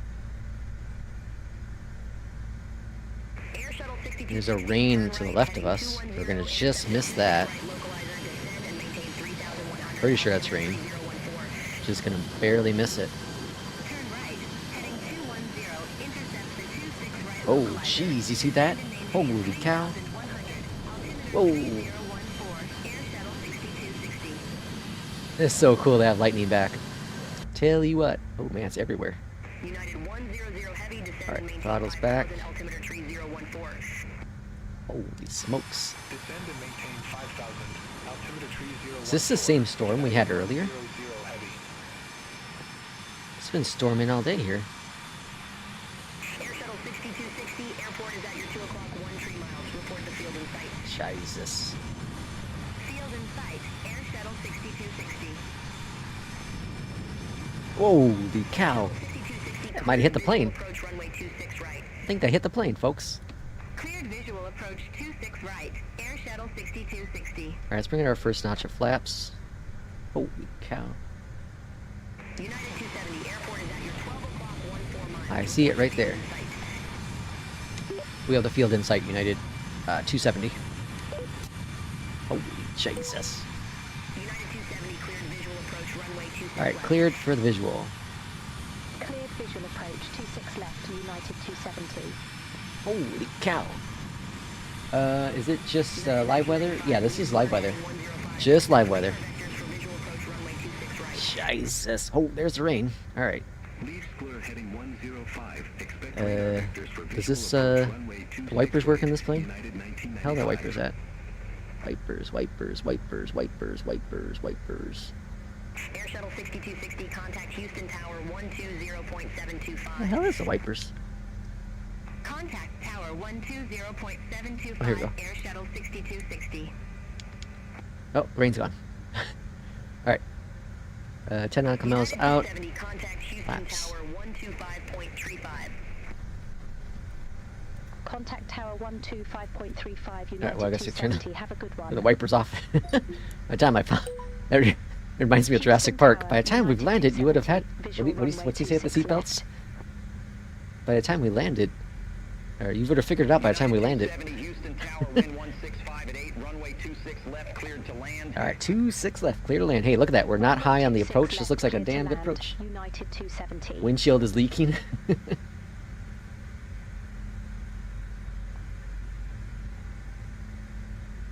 Alright, flaps are coming down next. Gear coming down. Who's got the flex seal? Alright, there's some more rain. Let's see if the wipers work. That's a negatory. That's a crock of crap. Alright. Uninstalling the CRJ. How fake is this, folks? I don't fly fake planes. I fly real planes. I'm a real sim pilot. Thank you very much. Alright. Flaps coming in 2.5.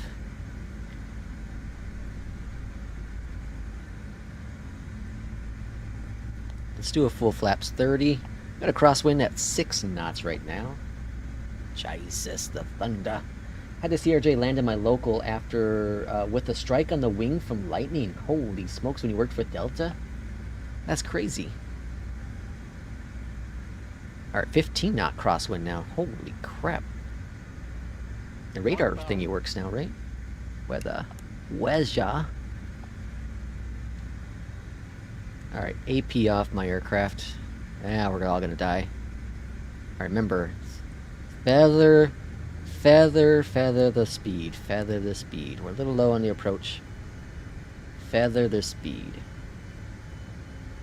The speed is your friend in this plane now.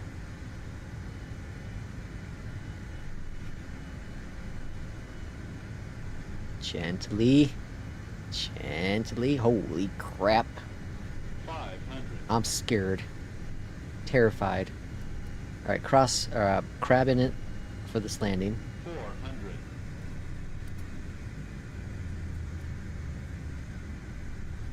300. Watch the speed, watch the speed. 200. Looking good. Sink Center rate line. minimums. Calm down, we're fine, we're fine. Take it easy. 100. Landing. 50. 40. 30. 20. Alright, get down, buddy. 10. Hold it. Idle it. Hold it. Nice. Alright, get that nose down. There it is. Reversers out.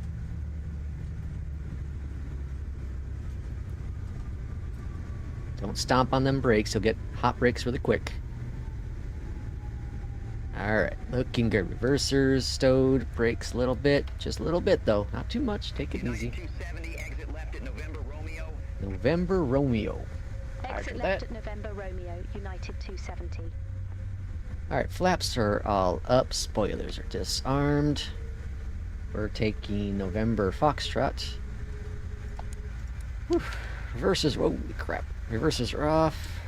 Up top here, nose is off. And welcome to Houston. United 270, contact Welcome back to ground Houston. 118.575, take care. Ground 118.575, United 270. Have a good day. Alright, we'll just find a gate to park at. This airport looks so much uglier now. Without my add-on. Alright, let's go up here, click this button, click this button. And APU is firing up.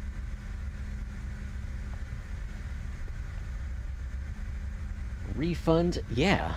Refunding, what was I gonna refund? Oh, CRJ, yeah. Refunding the CRJ. Vipers don't work. It's trash. Wind shear alert. Yeah, for sure. For sure. It was like, it went from 6 knots to like 15 knots. Love the landing, love the weather. Yeah, this is fun. Spill my drink. Alright, ooh, we got a white livery here. White livery, hold on folks. We got Janet Air. Janet Air. Take it easy, got aliens on board. Not those kind of aliens either, people. Come on now. Get out of your head out of the clouds.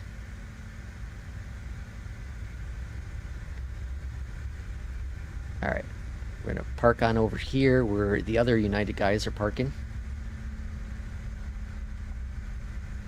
So, one thing I'm finding interesting is the FPS is about the same with the add-on. So, the, what's it called? The KIP, welcome in. Thanks for the 5 months. Compared to the FS Dream Team? Is that what I had for George Bush? Alright, taxi lights are off. Stable. Slow it down. Slow it down, take it easy. Alright, I felt like that was a little heavy on the landing. I felt that was a little heavier. Aircraft, remove, connected, beautiful, grand. All's good up here, cool. Go on down here. Renew the fuel. Yeah, like I think the...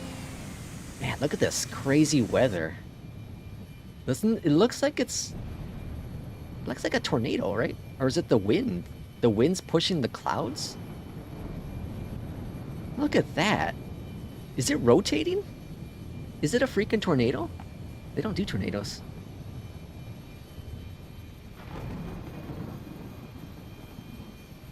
That's wild. Or is it just this rain that's coming this direction? Like, it's so cool looking. 100 heavy, gate Delta 10 taxi. Whatever it is. Delta November, Echo November Alpha November Kilo. Gate Delta 10 via Foxtrot Delta, November Echo, November Alpha. That's some November wicked Kilo, stuff, man. United That's some 100 wicked heavy. weather. Yeah, Maddie's right. Tornado, right? For sure to join the Discord chat if you enjoyed the chat. See y'all Friday. Take care of business. Hey, Will, thanks for coming on in. Kip, thanks for coming in. You're on early. I lurk while you're on work. Okay, yeah, I hear you. Storm fronts. Holy smokes, that's crazy. Let's go, why is my button not working? Oh.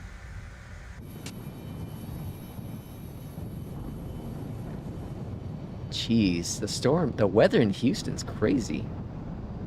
Oh, they're landing double runways. That's cool.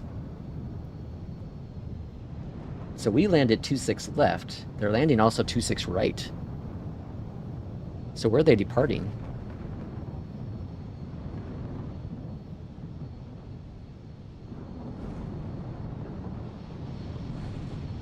We got a Spirit. Oh, here we go. Wow, that's crazy crap. So they're taking off 15, landing 26. Fascinating.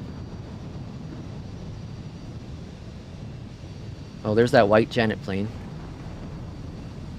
And I don't know where this United's going. This storm is crazy.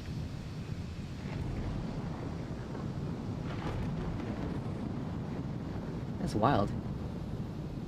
Yeah, you can see the bands. That's just... This is sick. United 1995, gate Echo 23. Holy crap. Foxtrot Delta November. Jesus, Echo the weather. November Alpha, November It's all around, too. Sierra Foxtrot. It is all around. Oh, the airport just got hit. Via Foxtrot Delta, November Echo, November Alpha, November November, Sierra Foxtrot, United 1995. That's wild. What a wild day. It is gorgeous. Well, folks, that's it. That's the end for the day of the stream. I appreciate everyone coming in. It was a lot of fun. We had 3 awesome flights today. Oh, I didn't check. Hold on. Calm it down now. First off, let's get over here, and let's also change my radio so I'm not burning through my credits beyond ATC. Okay, so, oh man, did APL freeze up?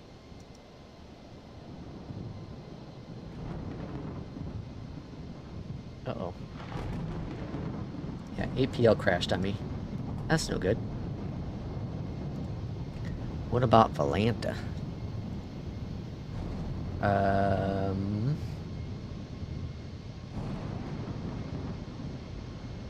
hell flight is that?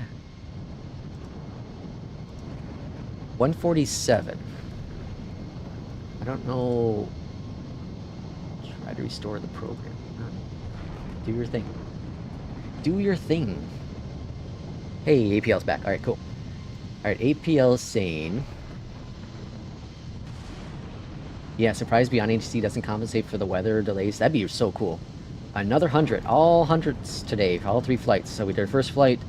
It's from the same airport to New Orleans. We did LAX to San Fran. Then we did Austin to Houston here. All really good flights. I was high on 2 flights, and this last one worked out pretty good. But I got hundreds in all of them. It's really cool. And then landing rate for this last flight, 146 from APL. Very, very cool. So my next docket of flights, I have Chicago to Des Moines, Knoxville to O'Hare, Burlington to Newark, Pittsburgh to O'Hare, Denver to Colorado Springs. It's a short flight. And then we have another Chicago-Minneapolis flight. So got a few flights on the docket here. If I do, I don't know. Like I said, I still haven't decided if I'm jumping over to what's it called? South America or not. But we'll see. But anyways, thanks for everyone coming in. Next stream will probably be Thursday, normal time. Thursday and Friday. And then we'll eventually plan our group flight. So, like I said, thanks for everyone for coming in. Shout out to Mr. Kip over at Kip. Oh, jeez, I can't even type. That's how tired I am now. There we go. Shout out to Kip over at Kip on the Ground, YouTube and Twitch. Check out his channel. He streams pretty much every single night. He's a wild one. Weather is awesome. Thunder and all. Yeah, that's really, really cool. Why is the thing now? There it is. And yeah, we'll see you all next time on the stream. Probably, like I said, Thursday. Thanks for coming in. We'll see you next time. Take care.